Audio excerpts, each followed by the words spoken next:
கிறிஸ்தேசுவுக்குள் மிகவும் அன்பு அளிக்கப்பட்ட அன்புக்குரிய சகோதர சகோதரிகள் யாவருக்கும் பரம பிதாவாகிய தேவனுடைய நாமத்தினாலும் நமது அன்பின் கர்த்தராகிய நமது ஆண்டவராகிய இயேசு கிறிஸ்துவின் அன்பின் நாமத்தினாலும் வாழ்த்துக்களையும் வணக்கங்களையும் தெரிவித்துக் கொள்கிறேன். விசேஷமாக தேவனுடைய பெரிதான கிருபை நிமித்தமாக, அவருடைய பெரிய காருண்யத்தின் நிமித்தமாக இப்படியாக நாம் ஒன்று கூடி தேவனுடைய மகத்துவமான வார்த்தைகளை தியானிப்பதற்கு தேவன் கொடுத்த நல்ல சமயத்திற்கும் கிருபையுள்ள காலங்களுக்கும் நன்றிகளையும் துதிகளையும் கர்த்தர் வழியாக நாம் ஏறெடுத்து ஒவ்வொரு வாரமும் நம்ம தியானித்து வருகிறதான நிருபங்களின் சுருக்கம் தலைப்பில் அப்போஸ்தலனாகிய பவுல் எழுதிட்ட நிருபங்கள் நம்ம இருக்கிற நிருபம் தியானிக்கிறோம்.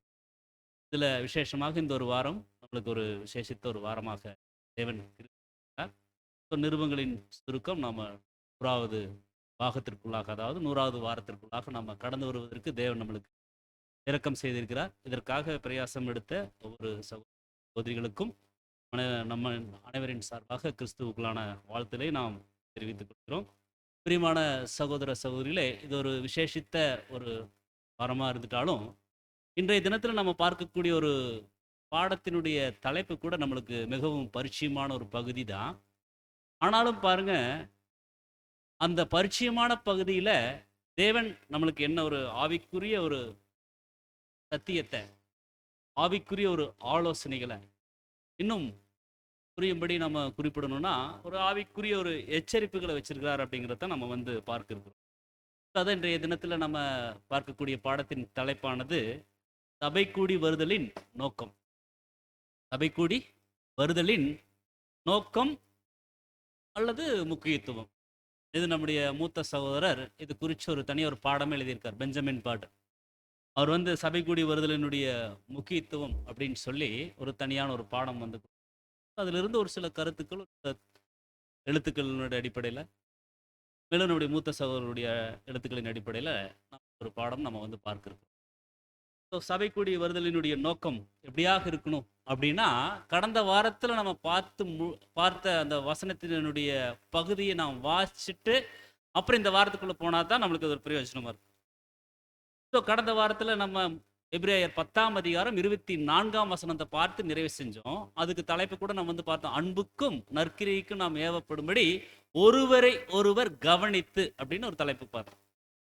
ஸோ அதிலிருந்து இந்த ஒரு பாடத்தை நம்ம தொடங்கினா தான் நம்மளுக்கு ரொம்ப பிரயோஜனமா, இன்னும் கருத்துக்கள் நம்மளுக்கு ரொம்ப டெப்தா இருக்கும். எபிரேயர் 10ஆம் அதிகாரம் 24ஆம் வசனம் நாம் வாசிக்கலாம்.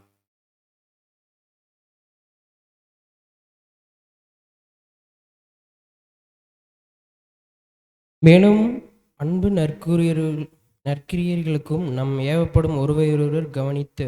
இங்க சொல்றாரு பாருங்க, அன்புக்கும் நற்கிரிக்கும் நாம் ஏவப்படும்படி ஒருவரை ஒருவர் கவனித்து.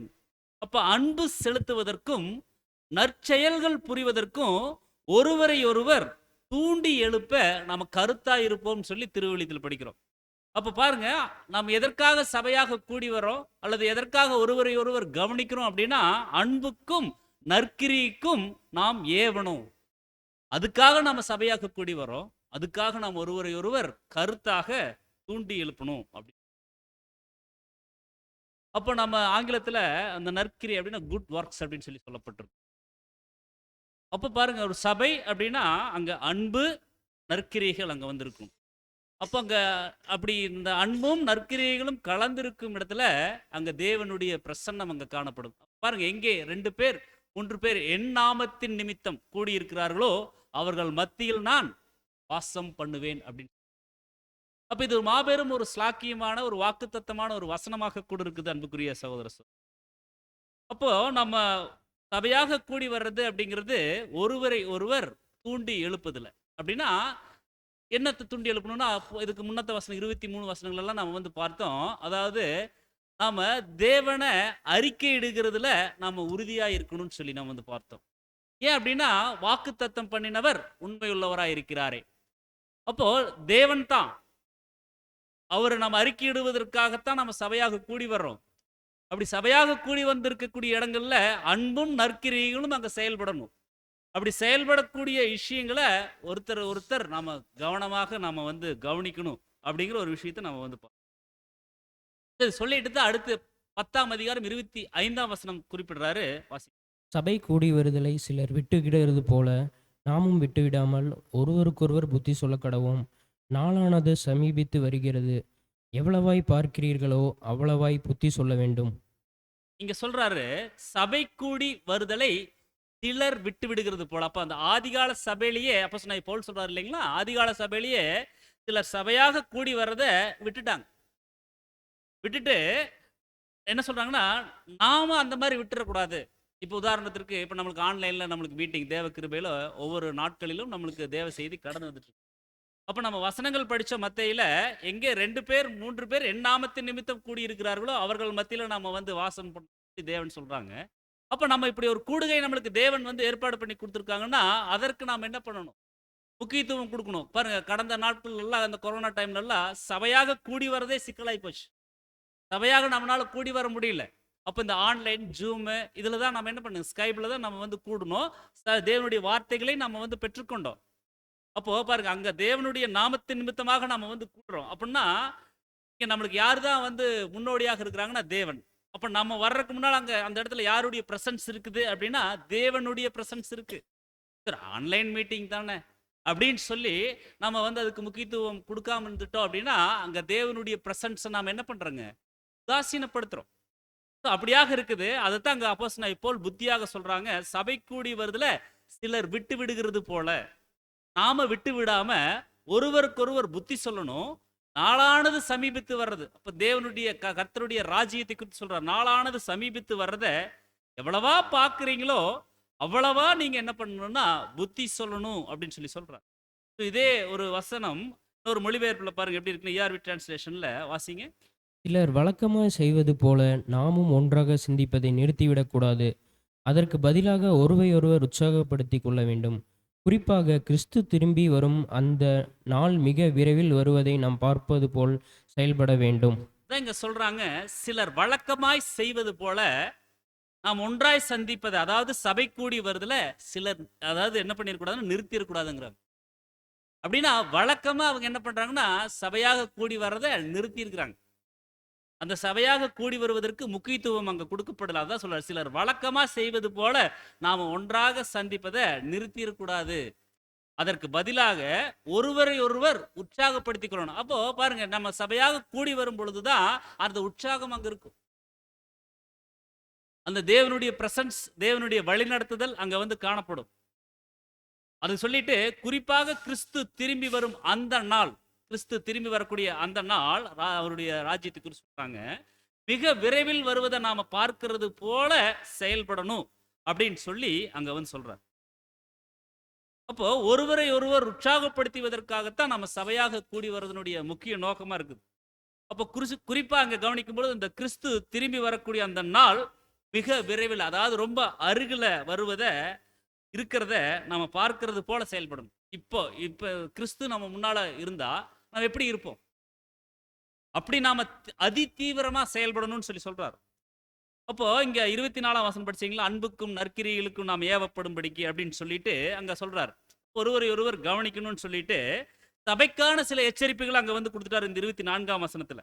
அப்போ அப்போஸ்தலனாகிய பவுல் அன்புக்கும் நற்கிரிகளுக்கும் நம்ம ஏவணும். அப்போ அன்பு, அப்புறம் அதன் மூலம் நற்கிரியை வரணும். இதுக்கு ஒருவரை ஒருவர் கவனிக்கணும்னு சொல்லிட்டு அடுத்த வசனத்துல தான் அவர் வந்து என்ன ஒரு எச்சரிப்பு கொடுத்துட்டான்னு சொல்லி பார்த்தா, அப்படி நீங்க சபை கூடி வருதுல விட்டுறாதீங்கன்னு சொல்லி சொல்றாரு. அப்போ ஒருவரை ஒருவர் கவனித்து அப்படிங்கிற அந்த ஒரு வார்த்தையை ஏன் இங்க வந்து குறிப்பிட்டுட்டாங்க அப்படிங்கிறத போன வாரம் நிறைய விளக்கங்கள் பார்த்தோம். பாருங்க அப்போஸ்தலனாகிய பவுலினுடைய காலங்கள்ல சில தவறுகள் நடக்குது. என்னன்னு சொல்லி கவனிக்கும் பொழுது பாருங்க, எல்லாருமே நல்லா ஊழியங்கள் வந்து செஞ்சுட்டு வர்றாங்க. அநேகர் வெளியிடங்களுக்கெல்லாம் போறாங்க. அப்போ நிறைய பேர் வெளியிடங்களுக்கு போய் ஊழியங்கள் செய்யறாங்க. மீதமுள்ள இருக்கக்கூடிய ஜனங்கள் என்ன பண்றாங்கன்னா சகோதர சகோதரிகள் ஒன்றாக சபையாக கூடி வர்றாங்க. அதுல ஒரு சிலர் என்ன பண்றாங்கன்னு சொல்லி பார்த்தோம்னா, நாங்க தனியா போய் நாங்க வந்து என்ன பண்றோம், ஊழியங்கள் வந்து செய்யறோம் அப்படின்னு சொல்லி போயிடுறாங்க. அப்போ இதை குறித்து அங்க அப்போஸ்தலனாகிய பவுல் சொன்ன ஒரு விஷயங்கள் தான் வந்து, அதாவது என்ன சொல்லிட்டாங்கன்னு சொல்லி பார்த்தோம்னா, அதாவது நீங்க அன்புக்கும் நற்கிரிகளுக்கும் ஏவப்படுவதற்காகத்தான் நீங்க சபைக்கு வர்றீங்க. ஸோ ஒருவரை ஒருவர் கவனிங்கன்னு சொல்லி சொல்றாங்க. இதற்கு முன்னால கடந்த ஒரு 4-5 வகுப்புகளெல்லாம் நம்ம பார்த்தோம் அந்த பாவ நிவாரண பலி குறிச்செல்லாம். அப்ப அந்த காளை வெள்ளாட்டுக்கடா, காளை நமது ஆண்டவராகிய இயேசு கிறிஸ்து, வெள்ளாட்டுக்கடா சபை. அப்ப காளையின் ரத்தம் தெரிச்சதுக்கு அப்புறம் அந்த அதே பாத்திரத்துல கொஞ்சம் ரத்தம் மீதி இருக்கும். அப்போ அதோட தான் அந்த வெள்ளாட்டுக்கடாவினுடைய ரத்தத்தையும் என்ன பண்றாங்கன்னு சொல்லி பார்த்தோம்னா கலந்து அங்க வந்து தெளிக்கிறாங்க. ஸோ சபையினுடைய பலி அப்படிங்கிறது ஒண்ணுதான். சபையினுடைய பலி அப்படிங்கிறது ஒண்ணுதான். அப்போ மொத்தமாகத்தான் அங்க தேவன் என்ன பண்றாருன்னா கன்சிடர் பண்ணாரு. ஆனா இங்க சில பேர் அந்த ஆதி கால சபைகள்ல சில பேர் என்ன பண்ணிட்டாங்கன்னா, நாங்க தனியா போய் பலி செலுத்திக்கிறோம். அதனாலதான் சொல்றாங்க சிலர் விட்டு விடுகிறது போல. அப்படின்னா விட்டுட்டாங்க.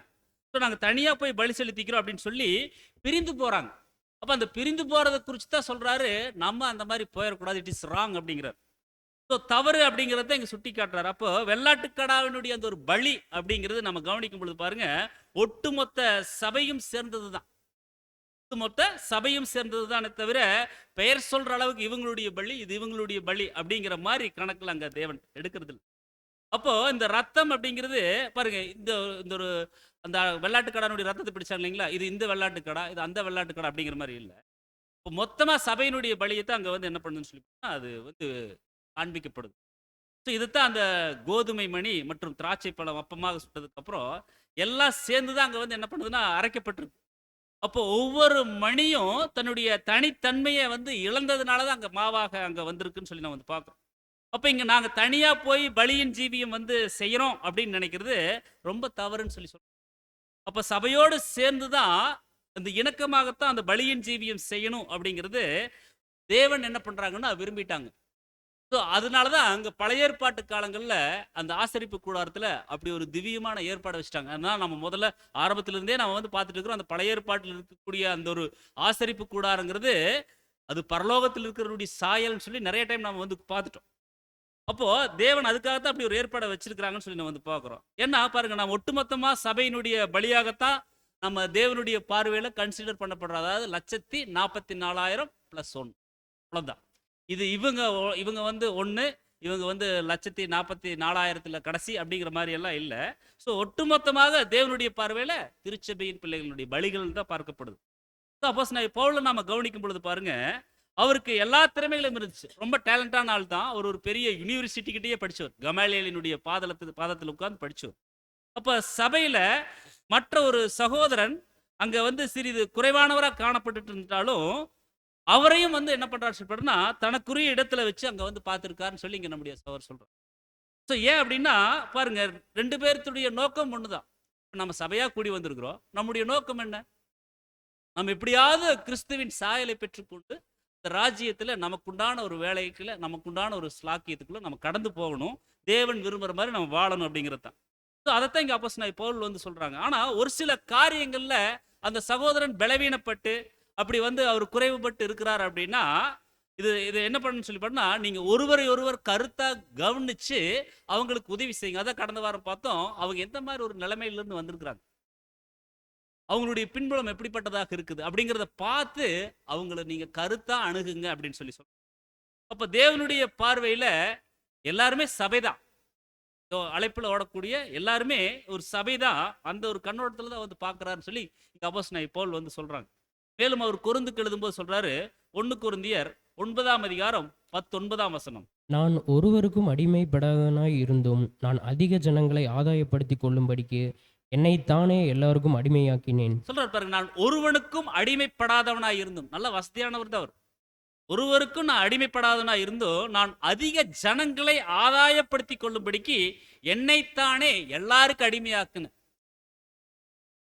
ஸோ எவ்வளோ ஒரு அருமையான ஒரு வார்த்தை சொல்றாரு பாருங்க. அப்போஸ்தலனாகிய பவுலாகியனா யாருக்கும் கீழே கை கட்டி வேலை செய்ய வேண்டிய அவசியம் எனக்கு இல்லை. அடிமை மாதிரி வேலை செய்யுங்கிற அவசியம் இல்லை. ஏன்னா எனக்கு எல்லா வசதிகளும் இருக்குது, எல்லா டேலண்ட்டும் இருக்குது. ஏன்னா அந்த அவர் விடுவிக்கிறதுக்கு அங்க ராஜா கூட அவர்கிட்ட என்ன பண்றாருன்னு சொல்லி பார்த்தா லஞ்சம் கேட்கிறார். ஏன்னா அந்த அளவுக்கு அவர் வசதியானவர்னு சொல்லி கேட்கிறார். அந்த அளவுக்கு நல்ல வசதியானவர் தான். ஆனா நான் ஒருவனுக்கும் அடிமைப்படாதவனா இருந்தும் அதிக ஜனங்களை ஆதாயப்படுத்தும்படிக்கு நான் அடிமையா இருந்தேன்றார். அப்போ எனக்காகவும் என் கூட இருக்கிறவங்களுக்காகவும் என்னுடைய கைகளே வேலை செஞ்சதுன்னு சொல்லி சொல்றார். அப்ப அப்படிப்பட்ட ஒரு வாழ்க்கை தான் வந்து வாழ்ந்திருக்கிறார். அப்ப என்னுடன் சகோதர சகோதரிகளை ஆதாயப்படுத்தணும். எப்படி அப்படின்னா அவங்கள உற்சாகப்படுத்தணும், அவங்கள பலப்படுத்தணும். இதுக்காக என்னை நான் அடிமையாக்கிட்டேன் அப்படிங்கிறார். இதுக்காக நான் என்னை அடிமையாக்கிட்டேன் அப்படின்னா இங்க அப்போஸ்தலனாகிய பவுல் என்ன சொன்னா, ஒருவருக்கு புத்தி சொல்லும் பொழுது எப்படியாக சொன்னா அவங்கள பலப்படுத்தும் விதமாக, அவங்கள உற்சாகப்படுத்தும் விதமாக, இன்னும் கிறிஸ்துவின் சாயல்ல முன்னேறி பயணிக்கும் விதமாகத்தான் நம்ம அவங்களுக்கு புத்தி சொல்லணுமோ, அதாவது அவங்கள கருத்தாய் தூண்டி எழுப்பணுமே ஒழிய, நம்ம அவர்களை இன்னும் அவிசுவாசத்துல, இன்னும் பலவீனத்துல கொண்டு போகாதபடிக்கு நம்முடைய புத்தி சொல்லுதல் அப்படிங்கிறது இருக்கணும் அப்படிங்கிறத நம்ம நினைவில் வைத்துக் கொள்ளணும். அது சொல்லிட்டு அடுத்து 20ஆம் வசனத்துல சொல்றாரு, வாசிங்க. யூதரை ஆதாயப்படுத்தி கொள்ளும்படிக்கு யூதருக்கு யூதனைப் போலவும் நியாயப்பிரமாணத்துக்கு கீழ்ப்பட்டவர்களை ஆதாயப்படுத்தி கொள்ளும்படிக்கு நியாயப்பிரமாணத்துக்கு கீழ்ப்பட்டவனைப் போலவும் ஆனேன். எப்படி இருந்திருக்காரு பாருங்க. யூதரை ஆதாயப்படுத்திக் கொள்ளும்படிக்கு யூதருக்கு யூதனை போல, அதே போல நியாய பிரமாணத்துக்கு கீழ்ப்பட்டவர்களை ஆதாயப்படுத்திக் கொள்ளும்படிக்கு நியாய பிரமாணத்துக்கு கீழ்ப்பட்டவனை போலவும் நான் இருந்துக்கிறேன். நியாய பிரமாணம் இல்லாதவர்களை ஆதாயப்படுத்திக் கொள்ளும்படிக்கு அவர்களுக்கு நியாய பிரமாணம் இல்லாதவனை போலவுமானேன். நியாய பிரமாணம் தான் முக்கியம் அப்படிங்கிறவங்களுக்கு, ஆமாங்க நியாய பிரமாணம் தான் முக்கியம். நியாய பிரமாணம் எல்லாம் ஒண்ணும் இல்லைங்க. ஆமாங்க நியாய பிரமாணம் எல்லாம் ஒண்ணும் இல்லைங்க. கிறிஸ்து தாங்க எல்லாமே. அவருக்கு மெயின் எய்ம் என்ன? கிறிஸ்து அப்படிங்கிறவரை அவங்களுக்குள்ள பத்த வைக்கணும். அதனாலதான் அவருக்கு ஒரு பேரே வச்சாங்க அப்போஸ்தலனாகிய பவுலுக்கு, பிள்ளை நோய்.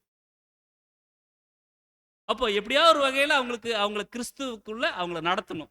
அதுக்காக நான் எப்படி வேணாலும் இருக்கிறேன். அப்போ அது சொல்லிட்டு நியாயப்பிரமாணம் இல்லாதவனை போலவும் ஆயிட்டேன். அப்படி இருந்தும் நான் தேவனுக்கு முன்பாக நியாயப்பிரமாணம் இல்லாதவனாய் இராமல் கிறிஸ்துவின் பிரமாணத்திற்குள்ளவனாய் இருக்கிறேன் அப்படின்னு சொல்லி நான் எப்படி இருக்கிறேன்னா கிறிஸ்துவின் பிரமாணத்திற்கு உள்ளானவனாய் இருக்கிறேன் அப்படின்னு சொல்லி சொல்றாரு. அப்ப நியாய பிரமாணத்தில் இல்லை, நான் கிறிஸ்துவின் பிரமாணம். அப்ப கிறிஸ்துவின் பிரமாணம் என்ன? ராஜரீக பிரமாணம் தாங்க. தேவனிடத்தில் அன்பு கூறணும், நம்மை போல பிறனை நேசிக்கும். இதுதான் ராஜரீக பிரமாணம்னு சொல்லி அங்க சொல்றேன். நான் கிறிஸ்துவின் பிரமாணத்திற்கு உள்ள இருக்கிறேன். பலவீனரை ஆதாயப்படுத்தி கொள்ளும்படிக்கு பலவீனருக்கு பலவீனனை போல ஆயிட்டேன் அப்படிங்கிறார். எப்படியாகிலும் சிலரை ரட்சிக்கும்படிக்கு நான் எல்லாருக்கும் எல்லாமே ஆயிட்டேன். எல்லாரும் ஆயிட்டு. இப்போ உதாரணத்துக்கு நம்ம புரிஞ்சுக்கலாம்னா, இப்போ ஒருத்தர் திருடர் இருக்கிறார், ஜெயிலில் இருந்தார். அவருக்கு போய் சத்தியம் சொல்லணும்னா இவரு திருட்டு வழக்கு உள்ள போய் சொல்ற மாதிரி எல்லாருக்கும் இல்லை. இவருக்கு தேவை என்ன? கிறிஸ்துவ ஆதாயம். அதுக்காக இவர் திருடிட்டு போனாருன்னு நம்ம குறிப்பிடலைங்க. அந்த மாதிரி இவர் போய் எப்படியோ ஒரு வகையில் உள்ள போய் அவருக்கு சத்தியம் சொல்லணும். அதுக்காக எல்லாருக்கும் எல்லாவுமா நான் ஆயிட்டேன் அப்படின்னு சொல்லி அங்க சொல்றாரு. அப்போ 23ல சொல்றாரு, வாசிங்க. சுவிசேஷத்தில் நான் உடன்படி பங்காளியாகும்படிக்கு அதன் நிமித்தமே இப்படி செய்கிறேன். எதுக்காக நான் இப்படி எல்லாம் செய்யறேன்? எதுக்காக நான் நியாய பிரமாணம் இருக்கிறவங்களுக்கு நியாய பிரமாணத்தின்படியும் நியாய பிரமாணம் இல்லாதவங்களுக்கு நியாய பிரமாணம் இல்லாதபடிக்கும் பலவீனருக்கு பலவீனராகவும் ஸ்ட்ராங்கா இருக்கிறவங்களுக்கு ஸ்ட்ராங்கா இருக்கிற மாதிரி எதுக்காக நான் இப்படி எல்லாம் செய்யறேன் அப்படின்னா, சுவிசேஷத்தில் நான் உடன் பங்காளி ஆகும்படிக்கு அது நிமித்தமே இப்படி நான் செய்கிறேன். அதாவது பரலோகத்தின் பங்காளிகளாகணும். இப்போ நம்முடைய எய்ம் கூட எனக்கு அல்டிமேட் எய்ம் என்னன்னா பரலோகத்தின் பங்காளிகள். நம்மளும் அதைத்தான் விரும்புகிறோம். நம்மளுக்கு அதே ஒரு ஓட்டம் தான். அப்போ நாம பாருங்க, சுவிசேஷத்துல நாம் உடன் பங்காளிகள் ஆகும்படிக்கு அது நிமித்தமே இப்படி செய்யறேன்னு சொல்லி சொல்றாரு அப்படின்னா, அதுக்கு முன்னால சொல்லிட்டாங்க எல்லாவற்றுக்கும் எல்லாம் ஆனது போல அப்படின்னு. அப்போ ஒவ்வொரு காரியங்களுக்குமே கிரியைகளுக்குமே தன்னை மாற்றிக்கொண்டதாக அங்க அப்போஸ்தலனாகிய பவுல் சொல்றாங்க. இந்த 3-4 வசனம் படிச்சோம் இல்லைங்களா 1 கொரிந்தியர்ல. அப்ப பாருங்க, எல்லா சூழ்நிலைகளுக்கும் அவர் தன்னை அடாப்ட் பண்ணிட்டே போறார். அப்ப இதெல்லாம் ஏன் அப்படின்னா, சுவிசேஷத்துல நான் எப்படியாவது உடன் பங்காளிகள் ஆகணும், அதுக்காக நான் இப்படி பண்றேன் அப்படின்னு சொல்லி. அப்ப நியாய பிரமாணத்துக்கு நான் கீழ்ப்படுகிறேன். ஆனா அதற்கு நான் அடிமையா இல்லைங்கிற. கீழ்ப்படுகிறதுங்கிறது ஒண்ணு, அடிமை அப்படிங்கிறது ஒண்ணு. இது நம்ம நல்லா புரிஞ்சுக்கணும். கீழ்ப்படுகிறது அப்படிங்கிறது தேவனுடைய வார்த்தைகளை ஆதாயப்படுத்துவதற்காக அவங்களுக்கு நம்ம. அடிமைகளா இருக்கிறது அப்படிங்கிறது அதுலேயே திளைத்திருக்கிறது. அப்படின்னா ஒரு அடிமைத்தனத்துக்குள்ள இருக்கிறது. இந்த வார்த்தைகளை நான் லிட்டரலா எடுத்துக்கொள்றோம், அப்படி இருக்கக்கூடாது. அப்போ ஒரு சபையில எடுத்துட்டோம் அப்படின்னா பாருங்க, பலவீனமான சகோதர சகோதரி இருந்தாங்க அப்படின்னா அவர்களை பார்க்கும் பொழுது, ஓ இவங்களை காட்டிலும் நான் அதிகமாக பலியின் ஜீவியம் செய்யறேன் அப்படிங்கிற மாதிரி நினைக்காம, இவங்க எந்த ஒரு நோக்கத்திற்காக இந்த ஒரு உடன்படிக்கையின் வாழ்க்கைக்குள்ள தங்களை அர்ப்பணம் பண்ணி வந்திருக்காங்களோ அதே நோக்கம் தான் எனக்குள்ள இருக்குது. ஆனா தேவன் எனக்கு இப்படிப்பட்ட தாளந்துகள், இப்படிப்பட்ட திறமைகள், இப்படிப்பட்ட ஒரு கிருபைகள் கொடுத்துருக்காங்க. ஸோ பலியின் ஜீவியம் நான் செய்யறேன். ஆனா இவங்க என்ன போல பலியின் ஜீவியம் செய்ய முடியல. காரணம், இவங்களுக்குள்ள ஒரு பலவீனம் இருக்குது. ஸோ நான் போய் அவங்களுக்கு உதவி செய்யணும். அவருடைய மெயின் திங்கிங் அதுதான். நான் போய் இவங்களுக்கு, இப்போ நான் தேவன் கொடுத்த கிருபைகளை நான் போடுறேன். ஆனா என்னுடைய சகோதரன், என்னுடைய சகோதரி பலவீனத்தில் இருக்கிறாங்க. இவங்களுக்கு நான் என்ன பண்ணணும்? அந்த தேவன் கொடுத்த கிருபைகளை, தாளந்துகளை நான் பயன்படுத்தி, அவங்கள நான் என்ன பண்ணணும்? ஆதாயப்படுத்தணும். கருத்தா தூண்டி எழுப்பணும். யாரை நோக்கி? தேவனை நோக்கி. உறுதி பண்ணியிருக்கிறோம் இல்லைங்களா விசுவாசத்தை நம்ம. அப்போ நம்ம அதில உறுதியா நிலைச்சிருக்கணும். இப்ப இவங்க இருக்கக்கூடிய இந்த ஒரு பலவீனத்திலிருந்து நான் அவங்களுக்கு உதவணும் அப்படின்னு சொல்லி அவர் நினைக்கிறார். அவங்க என்ன ஒரு நோக்கத்திற்காக இந்த ஒரு உடன்படிக்கையின் வாழ்க்கைக்குள்ள வந்திருக்கிறாங்களோ, அதை நிறைவேற்றுவதற்கு நான் எந்த அளவுக்கு உதவி செஞ்சுட்டு இருக்கிறேன். அதுதான் அப்போஸ்தலனாகிய பவுல் அங்க கருத்தா மனசுல வச்சு எந்த அளவுக்கு நான் அதை நான் உதவி செய்யறேன். அப்ப அதே கேள்விதான் இன்னைக்கு நமக்கும். ஒரு சகோதரன், ஒரு சகோதரி பலவீனத்தில் இருக்காங்க. அவர்களை இன்னும் கிறிஸ்துவின் ஒரு வாழ்க்கையில முன்னேற்றுவதற்கு நான் எந்த அளவுக்கு அவங்களுக்கு உதவி செஞ்சுட்டு இருக்கிறேன். இதெல்லாம் தான் சபையாக கூடி வருவதனுடைய முக்கியத்துவம். அதைத்தான் அங்க சொல்றாரு. ஏன் அப்படின்னா பாருங்க, மேலும் அதே ஒரு வசனத்தை, அன்புக்கும் நற்கிரியலுக்கும் நாம் ஏவப்படும்படிக்கு ஒருவரை ஒருவர் கவனிக்கணும். இதுக்கு இதுக்கு இதுக்காகத்தான் நம்ம சபையாக நம்ம கூடி வரோம். அப்போ அப்போஸ்தலனாகிய பவுல் பல்வேறு ஊழியங்களுக்கு, பல்வேறு பட்டணங்களுக்கு இதெல்லாம் கவனிப்பாராம். இதெல்லாம் கவனிப்பாராம். இதுக்கு தான் ஒவ்வொரு ஒவ்வொரு இக்லிஷாவுக்கு போகும்போது இந்த சகோதர சகோதரிகளை கவனிக்கணும். அதைத்தான் நம்மளையும் கருத்தா பண்ண சொல்றாரு. அப்போ பலவீனமானவங்களை பார்த்து என்ன போல உடன்படிக்கை செஞ்சு அர்ப்பணம் பண்ணியவங்க தான். ஆனா பலவீனத்துல விழுந்து போய் கூடிய ஒரு சூழலுக்குள்ள இருக்கிறாங்க. ஸோ அவங்களுக்கு நான் எப்படி உதவி செய்யறது, அவங்களுக்கு நான் எப்படி உதவி செய்யறது அப்படின்னு சொல்லி யோசிக்கிறார்.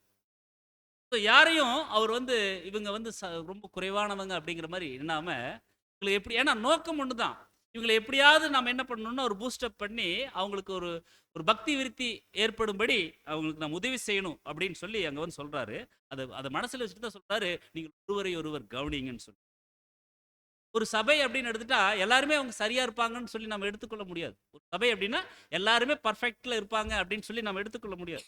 ஸோ எல்லாருமே ஏதோ ஒரு பலவீனத்தோட தான் இருப்பாங்க. அவங்களுடைய பலவீனங்களை கண்டறிஞ்சு அவங்களுக்கு உதவி செஞ்சு அவங்களை கர்த்தரை நோக்கி வழி நடத்தணும். சபை அப்படின்னா பலவீனம் இருக்கத்தான் செய்யும். அப்போ அவங்கள கண்டறிஞ்சு அவங்கள நம்ம என்ன பண்ணக்கூடாதுன்னா, அவங்களை கடினப்படுத்தும், அதாவது கஷ்டப்படுத்தும்படி நம்ம அவங்களுக்கு புத்தி சொல்லிடாம அவங்களை ஆதாயப்படுத்தும்படி, அவங்களை ஆதாயப்படுத்தும்படி அவங்களுக்கு என்ன பண்ணணும்னு சொல்லி பண்ணா அங்க உதவிகள் செய்யணும். அதைத்தான் அங்க வசனத்துல சொல்றாங்க, சபை கூடி வருதலை சிலர் விட்டு விடுகிறது போல நாம விடாது. அப்போ சிலர் சபைக்கு வர்றத அவங்க விட்டுறாங்க.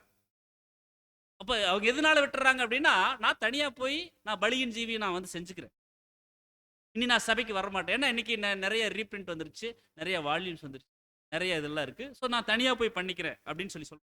இது ஒரு பழக்கமாகவே அங்க இருந்துச்சுன்னு சொல்லி இங்க சகோதரர், இது ஒரு பழக்கமாகவே ஆயிடுச்சு. ஸோ இட் இஸ் ராங் அப்படிங்கிறது தவறு. இது குறித்து தான் பிரதர் சொல்லும்போது ஒரு 8 பாயிண்ட் சொல்றாரு. நம்ம அது தனியான ஒரு பாடம் தான். ஸோ இது ரொம்ப தவறு அப்படின்னு சொல்லிட்டு, சபையினுடைய பலி அப்படிங்கிறது இன்னாருடைய பலிங்கிற மாதிரி இல்லாம ஒட்டுமொத்த சபைக்கான பலியாகத்தான் தேவன் கன்சிடர் பண்றார். ஸோ தனிப்பட்ட பலியின் ஜீவியம் செய்யணும், அது ரொம்ப அவசியம், அதுல எந்த மாற்று கருத்தும் இல்லை. அதோடு சபையாராக சேர்ந்து செய்யணும், அதுதான் தேவனுடைய பார்வையில பலியாக அக்செப்ட். அது சொல்லிட்டு அடுத்தது, நீங்க அப்படி கூடி வரும் பொழுது ஒருவருக்கு ஒருவர் புத்தி சொல்ல கடவோம். இந்த இடத்துல நாம பார்க்கக்கூடிய அந்த ஒரு புத்தி அப்படிங்கிறது அப்படி வராம ஒருவருக்கு ஒருவர் என்கரேஜ்மெண்ட் பண்ணணும், அதாவது ஊக்கப்படுத்தணும், உற்சாகப்படுத்தணும், பலப்படுத்தணும், அவங்களை இன்னும் உறுதிப்படுத்தணும். அதைத்தான் அங்க சொல்றாரு. அப்ப விசுவாசத்துல அவங்க ஸ்ட்ராங்கா வளர்றதுக்கு நம்மளால என்ன ஒரு ஆலோசனைகள் சொல்லணும், இதை நம்ம ஆலோசனை சொல்லணும், அவங்களை கர்த்தரை நோக்கி வழி நடத்தணும். இல்லை அப்படின்னா நம்ம அமைதியா விட்டுறணும். அப்போ நம்பிக்கையில அவங்க கொண்டிருக்காங்க ஒரு நம்பிக்கை. ஏன் அப்படின்னா அசைவில்லாத ராஜ்யத்தை பெற்றுக்கொள்ள போறவங்க நம்ம ஒவ்வொருவருமே. அந்த அசைவில்லாத ராஜ்யத்தை பெற்றுக்கொள்றவங்க அதுல என்ன பண்ணிடக்கூடாதுன்னா ஒரு ஒரு துணக்கம் அவங்க காமிச்சிடக்கூடாதுன்னு சொல்லி சொல்றோம். ஸோ நம்பிக்கையில நம்ம உறுதியா இருக்கணும் அப்படிங்கிறத நம்ம பார்க்குறோம். அப்போ அடுத்தது நம்ம கவனிக்கும் பொழுது புத்தி சொல்லணும், நாளானது சமீபித்து வர்றது, அதுக்கு முன்பாக நம்ம ஒருவரை ஒருவர் ஸ்டிமுலேட் பண்ணணும்னு சொல்லி சொல்றோம். அப்ப ஸ்டிமுலேட் அப்படின்னா பாருங்க, ஊக்குவிக்கிறது, தூண்டி விடுறது. ஒரு திரி எரிஞ்சிட்டு இருக்குது, ரொம்ப மங்கள எரியுது அப்படின்னு நம்ம என்ன பண்ணுவோம், உடனே நம்ம பழைய காலங்களெல்லாம் அந்த விளக்கு வச்சு லைட் வெளிச்சம் வரும் பொழுது அந்த திரியை கட் பண்ணுவோம், அல்லது வந்து கொஞ்சம் தட்டி விட்டு அதை என்ன பண்ணணும்னா இன்னும் நல்லா ஷார்ப்பாக எரிய வைப்போம். ஸோ மங்கலான திரியை தூண்டி விடும்போது அது இன்னும் பிரகாசமாக எரியும். இப்போ சோர்வில் இருக்கக்கூடிய, அதாவது ஆவிக்குரிய சோர்வில் இருக்கக்கூடிய சகோதர சகோதரிகளை சத்திய வசனத்தை கொண்டு உற்சாகப்படுத்தணும் அப்படிங்கிறதான் இங்க புத்திமதியாக சொல்றார். ஏன் புத்திமதி சொல்றாருன்னா, நாளானது சமீபித்து வருது. அப்போ அதாவது பாவ நிவாரண நாளினுடைய அந்த ஒரு விஷயங்கள் முடிய போகுது. அப்ப அந்த ஆட்டுக்கடாவினுடைய அந்த ஒரு பலி என்ன ஆகுதுன்னு சொல்லி பார்த்தோம்னா கம்ப்ளீட் ஆக போகுது. அந்த டைம் ரொம்ப பக்கத்துல வருது. அதான் அங்க சொல்றாரு. அப்போ எழுதி பல வருடங்கள் ஆயிடுச்சு, ஆனா அப்பவே சொல்லிட்டாரு. ரொம்ப இது வந்து டைம் முடியக்கூடிய ஒரு பகுதியில் இருக்குது. ஸோ ரொம்ப நீங்க ஜாக்கிரதையா இருங்க அப்படின்னு சொல்லி சொல்றாரு. அப்ப இதையே அங்க அவங்க ஆதிகால சபைக்கு மட்டும்தான் சொல்லிட்டாரான்னு இல்லை, நமக்கும் சொல்றாரு. ஸோ அப்போ நம்ம இதை ஃபர்ஸ்ட் ரியலைஸ் பண்ணணும். நாளானது சமீபித்து வருது. ஸோ ஃபர்ஸ்ட் நம்மளை நாம் தயார் பண்ணிக்கொள்ளணும். மற்றவர்களுக்கு இடர்கள் உண்டாக்காதபடி நம்மளை நாம் சரிப்படுத்திக் கொள்ளணும். அடுத்தது மற்றவர்களையும் கிறிஸ்துவின் பாதையில் நடத்துவதற்கு உற்சாகப்படுத்தணும் அப்படிங்கிறது தான் இந்த 25ஆம் வசனத்தினுடைய ஒரு பகுதியா இருக்கு. அப்ப இந்த ஒரு காரியங்கள்ல ஒரு மிகப்பெரிய ரகசியம் இருக்குது. அது என்னன்னு சொல்லி பார்க்கும்பொழுது பாருங்க, அன்றைய நாட்கள்ல சபை முடியறதுன்னு சொல்லிட்டு முடிய போகுதுன்னு சொல்லிட்டு அநேகர் தங்களுடைய சொத்துக்கள் எல்லாத்தையும் வித்துட்டு கடற்கரையில போய் கிறிஸ்து வரப்போறாருன்னு சொல்லி நம்மளை கூட்டிட்டு போறாருன்னு சொல்லி அவங்க வந்து வானத்தை பார்த்து நின்ட்டாங்க. நம்பி ஏமாந்துட்டாங்க. ஆனா இது அப்ப நடக்குதா அப்படின்னா இல்ல, இப்ப நடக்கக்கூடிய காலப்பகுதியில் நாம் வந்து ஒரு 6 மணிக்கு ஒரு வெளிச்சம், முழு வெளிச்சம் வரப்போகுது அப்படின்னா நான் ஒரு 5:50 5:55 பகுதியில் தான் நம்ம இருக்கிறோம். அப்போ உலகத்தினுடைய அழிவும் கண்ணுக்கு தெரியக்கூடிய கிறிஸ்துவினுடைய ராஜ்யமும் தேவனுடைய ராஜ்யமும் வரக்கூடிய ஒரு காலப்பகுதியில் நாம் வாழ்ந்துட்டு இருக்கிறோம். இன்னும் ஒரு 10 தலைமுறைகள் போகும், ஜெனரேஷன் போகும், 5 தலைமுறைகள் போகும், நல்லா இல்லை. நம்ம வாழ்ந்து கொண்டிருக்கக்கூடிய காலப்பகுதியிலேயே இந்த ஒரு உலகம் முடிவுக்குள்ள வரப்போகுது. இதை நம்ம விசுவாசிக்கணும். இப்போ இதெல்லாம் தான் அன்புக்குரிய சொல்ல நமக்கான எச்சரிப்புகளா இருக்கு. அப்ப நம்ம கண்ணு முன்னால நம்ம பார்க்க போறோம் இந்த உலகத்தினுடைய ஒரு முடிவை. இது நிறைய பேருக்கு இந்த ஒரு நிறைய சபை வகுப்பாருக்கு இந்த ஒரு சாக்கியம் இல்லை. ஏன்னா இது கடைசி கால ஒரு சபையா நாம் இருக்கிறதுனால நம்ம வந்து சொல்றோம். அப்போ இந்த மாதிரி சூழல்கள் இருக்கும் பொழுது சாத்தான் சும்மா இருப்பானா? அவருடைய வேலை செய்வேன்னா, அதாவது உலகத்தினுடைய ஒரு முடிவும் கண்ணுக்கு தெரியும் கிறிஸ்துவின் ராஜ்யம் வருதுன்னா சாத்தானுடைய ஒரு ராஜ்யம் முடிவுக்கு வரப்போகுது. அவர் விடுவாரா? அவர் வேலை செய்வார் இல்லைங்களா? அதுதான் வந்து சொல்றாரு 1 பேதுரு 5:8. தெளிந்த புத்தியுள்ளவராய் இருங்கள், விழித்திருங்கள், ஏனெனில் உங்கள் எதிராளியாகிய பிசாசானவன் எர்ச்சிக்கிற சிங்கம் போல எவனை விழுங்கலாமோ என்று வகை தேடி சுற்றித் திரிகிறான். இந்த சாத்தானை பத்தி நம்மளுக்கு நல்லா தெரியும். தெளிந்த புத்தியுள்ளவர்களா இருங்க. கிளியர் மைண்ட், கிளியர் சிந்தை இருக்கணும். தெளிந்த புத்தியுள்ளவர்களா இருங்க. இதெல்லாம் ஏன் நான் சொல்றேன்னா, சபையாக கூடி வரும்பொழுது இதெல்லாம் கவனிக்கணும், சபையினுடைய விஷயங்களை. ஸோ தெளிந்த புத்தியுள்ளவர்களா இருங்க, விழிச்சிருங்க. ஏன்னா உங்கள் எதிராளியாகிய பிசாஸ் நம்மளுக்கு தான் எதிராளி, கிறிஸ்துவுக்கெல்லாம் எதிராளி. ஏன்னா கிறிஸ்து அவருடைய ஜெயம் கொண்டுட்டார். அதனாலதான் இந்த பிரபஞ்சத்தின் அதிபதி வர்றான், எங்கிட்ட அவங்க ஒரு பங்கும் இல்லைன்றார். கிட்ட ஒரு பங்கும் இல்லை. அப்போ எங்கிட்ட இல்லைன்னா உங்ககிட்ட இருக்குது. சபை வகுப்பார் சொல்றார், நம்ம கிட்ட பங்கு இருக்குது. ஏன்னா சாத்தான் வந்து அவனுடைய தந்திரங்களை நம்ம கிட்ட தான் பயன்படுத்துறான். உங்கள் எதிராளியாக பிசாசானவன் கர்ஜிக்கிற சிங்கம் போல எவனை விழுங்கலாமோ கடிக்கலாமோ இல்லை. கடிச்சு இந்த ஒரு கையை கடிச்சா இன்னொரு கையில் நாம் வேலை செய்வோம், ஒரு காலை கடிச்சா இன்னொரு காலில் நாம் வேலை செய்வோம். விழுங்கிட்டா ஃபுல்லா அவனுக்குள்ளேயே நாம் என்ன பண்ணுவோங்க, சரண்டர் ஆயிடுவோம். அப்போ எவனை கடிக்கலாமோ அல்ல, எவனை விழுங்கலாமோ என்று வகை தேடி சுற்றி திரிகிறான். அப்போ உடன்படிக்கையை செஞ்சவங்களை, தேவனை நோக்கி தன்னை அர்ப்பணம் செஞ்சவங்களை அதை முற்றிலும் நிறைவேற்ற முடிக்காதபடிக்கு சபைகளுக்குள்ள இந்த சாத்தான் என்ன பண்ண பிரிவினைகளை உண்டு. ஏன்னா ஆதிகால சபையில் அப்படித்தான் நடந்துச்சு. ஸோ இப்படி எல்லா சபைகளுக்குள்ள பிரிவினைகள் கொண்டு வர்றான். ஸோ இதை அறிஞ்சுதான் நம்மளுக்கு சொல்றாங்க, ரொம்ப ஜாக்கிரதையா இருங்க, பிசாசினுடைய தந்திரங்கள் நம்மளுக்கு தெரியும். ஸோ அப்ப நம்ம சபையாக கூடி வர்றது அப்படிங்கிறது ஒருவருக்கொருவர் பக்தியில விருத்தி அடைவதற்காக, அதாவது எடிஃபிகேஷன் வர்றதுக்காக. அப்படி நாம கூடி வந்திருக்கும் பொழுது ஒருவருக்கொருவர் நம்ம வந்து தேற்றிக்கொள்ளணும், ஒருவருக்கொருவர் பாதுகாப்பா இருக்கும். ஏன்னா பாருங்க, சாத்தான் வந்து அவன் சுட்டிட்டு இருக்கிறான், யாராவது சிக்குவாங்களாம் அப்படின்னு சொல்லிட்டு சுட்டிட்டு இருக்கிறான். அப்படி இருக்கும் பொழுது நீங்க ஒருத்தருக்கு ஒருத்தர் பாதுகாப்பு, ஒருத்தருக்கு ஒருத்தர் நம்ம பாதுகாப்பு. அப்போ ஒருவருக்கொருவர் நம்ம வந்து உதவி செய்யணும். இப்போ சாத்தானுடைய வஞ்சங்களுக்கு நம்ம தப்பித்துக் கொள்ளணும், மற்ற சகோதர சகோதரிகளையும் நம்ம வந்து காப்பாற்றணும். அப்போ அவங்களும், ஏன்னா அவங்களும் இந்த ஒரு பலியின் ஜீவியம் செய்யத்தான் வந்திருக்காங்க. நம்ம அந்த மாதிரி பலவீனமானவங்க தான். அதை நிறைவேற்றுவதற்கு, அந்த பலியின் ஜீவிய வாழ்க்கையை நிறைவேற்றுவதற்கு அவங்களுக்கு நம்ம எந்த அளவுக்கு உதவி செய்யணுமோ அந்த அளவுக்கு நம்ம உதவி செய்யணும். அதுதான் அவன் சொல்றாரு. அது சொல்லிட்டு விசுவாசத்தில் உறுதியாய் இருந்து அவனுக்கு எதிர்த்து நில்லுங்கள். பாருங்க, தேவன் ஒருவர் உண்டென்று நம்ம விசுவாசிக்கிறோம். நம்மளை விட சாத்தான் அதிகமா கரெக்டுங்களா? அப்போ தேவன் ஒருவர் உண்டென்று நாம் விசுவாசிக்கிறோம் அப்படின்னா, அந்த விசுவாசத்தை, அந்த நம்பிக்கையை நம்ம உறுதியா தேவனிடத்துல நம்ம காண்பிக்கணும். அப்ப எதிரான சூழ்நிலைகள் வரும் பொழுது, சாத்தான் கொண்டு வரும் பொழுது, தேவனுக்குள்ள நம்பிக்கையா விசுவாசமா நின்று ஜெயிக்கணும். நம்ம ஜெயிப்பது மட்டும் இல்லாம சகோதர சகோதரிகளுக்கு அப்படிப்பட்ட ஒரு தோள் கொடுக்க நம்ம விசுவாசத்தில் உறுதியா இருந்து அவனுக்கு எதிர்த்து நில்லுங்க. உலகத்தில் உள்ள உங்கள் சகோதரரிடத்தில் அப்படிப்பட்ட பாடுகள் நிறைவேறி வருகிறது என்று அறிந்திருக்கிறீர்களே அப்படின்னு நம்முடைய சகோதரர் சொல்லும் பொழுது பாருங்க, சாத்தான் நமக்கு எதிராளி என்னும் போது நாம் எதிர்த்து போராடுவது மாம்சத்தோடும் இரத்தத்தோடும் மட்டுமல்ல, துரைத்தனங்களோடும் அதிகாரங்களோடும் அந்தகார லோகாதிபதியான சாத்தானோடும் பொல்லாத ஆவிகளின் சேனைகளோடும். நாம் இவைகளை எதிர்த்து போராட கண்ணுக்கு தெரியாத உதவி நமக்கு தரப்படுவதை நாம் அறியலாம். பாருங்க, கண்ணுக்கு தெரியாத சாத்தானை நாம ஜெயிக்கணும்னா கண்ணுக்கு தெரியாத விசுவாசம் நமக்கு. விசுவாசம் அப்படிங்கிறது நம்பப்படுகிறவைகளின் உறுதியும் காணப்படாதவைகளினுடைய நிச்சயம். நம்ம அதை வச்சு ஜெயிக்கணும். அதான் சொல்றாரு, நாம் இவைகளை எதிர்த்து போராட கண்ணுக்கு தெரியாத உதவி நமக்கு தரப்படுவதை நாம அறியணும். சோதனை வேளையில நாம விசுவாசத்துடனும் தேவனுடைய பக்கமாகவும் இருந்து அவற்றை எதிர்த்து நிற்கும் போது நாம் பலப்படுத்தப்பட்டு, தேவன் என் பட்சமா இருக்கும் போது எனக்கு எதிராளியா இருப்பவன் யார் சொல்ல துணியணும். தேவனோடு இராதவன் அவருக்கு எதிராளியா இருக்கிறான் சொல்லி. தேவன் நம்ம பக்கமா இருக்கிறார். நம்ம யார் தொட முடியும்? அப்போ நான் பாருங்க, இப்ப நம்மளை ஒரு சாத்தான் தொடறாங்க அப்படின்னா நம்ம பக்கம் யார் இல்ல? தேவன் இல்ல. நம்ம தேவனை விட்டு தூரம் போறோம்.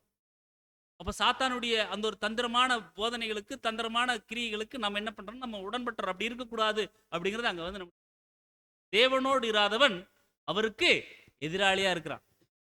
இப்ப நம்ம கூட ஒரு சாத்தானுடைய ஒரு சூழ்ச்சிக்குள்ள போயிடுறோம். ஸோ தேவனோட நம்ம எப்பவும் நெருங்கி இருக்கணும் அப்படின்னு சொல்லி அந்த சிலர் அப்படிங்கிறது நம்முடைய சகோதரர் சொல்லும்போது, கர்த்தருடைய ஜனங்கள்ல சிலர் ஒரு வகையான ஆவிக்குரிய பெருமை மற்றும் தன்னிறைவு ஆகியவற்றால் நோய்வாய்ப்பட்டிருப்பதால, நான் கிறிஸ்துவின் பொதுவான பள்ளிக்கு செல்ல வேண்டியதில்லை, நான் வீட்டிலேயே கர்த்தரிடமிருந்து தனிப்பட்ட பாடங்களை கற்றுக்கொள்வேன் என்று சொல்ல வழிவகுக்குது அப்படின்னு சொல்லி அதான் நம்ம முதல்ல முன்பே குறிப்பிட்டு இன்னைக்கு நிறைய வால்யூம்ஸ் வந்துருச்சு, நிறைய சப்ஜெக்ட் வந்துருச்சு, நிறைய யூடியூப் எடுத்துட்டோம்னா நிறைய பாடங்கள் வருது. ஸோ சிலர் அந்த ஆதி காலங்களையே, இப்போ இவ்வளோ டெக்னாலஜி இருக்குது, இப்போ சொன்னா கூட சொல்லலாம், ஆனால் இப்பவும் சொல்லக்கூடாதுதான். அப்பவே என்ன பண்ணிட்டாங்கன்னா எல்லாம் எங்களுக்கு தெரியுங்க அப்படின்னு சொல்லி சொல்றாங்க.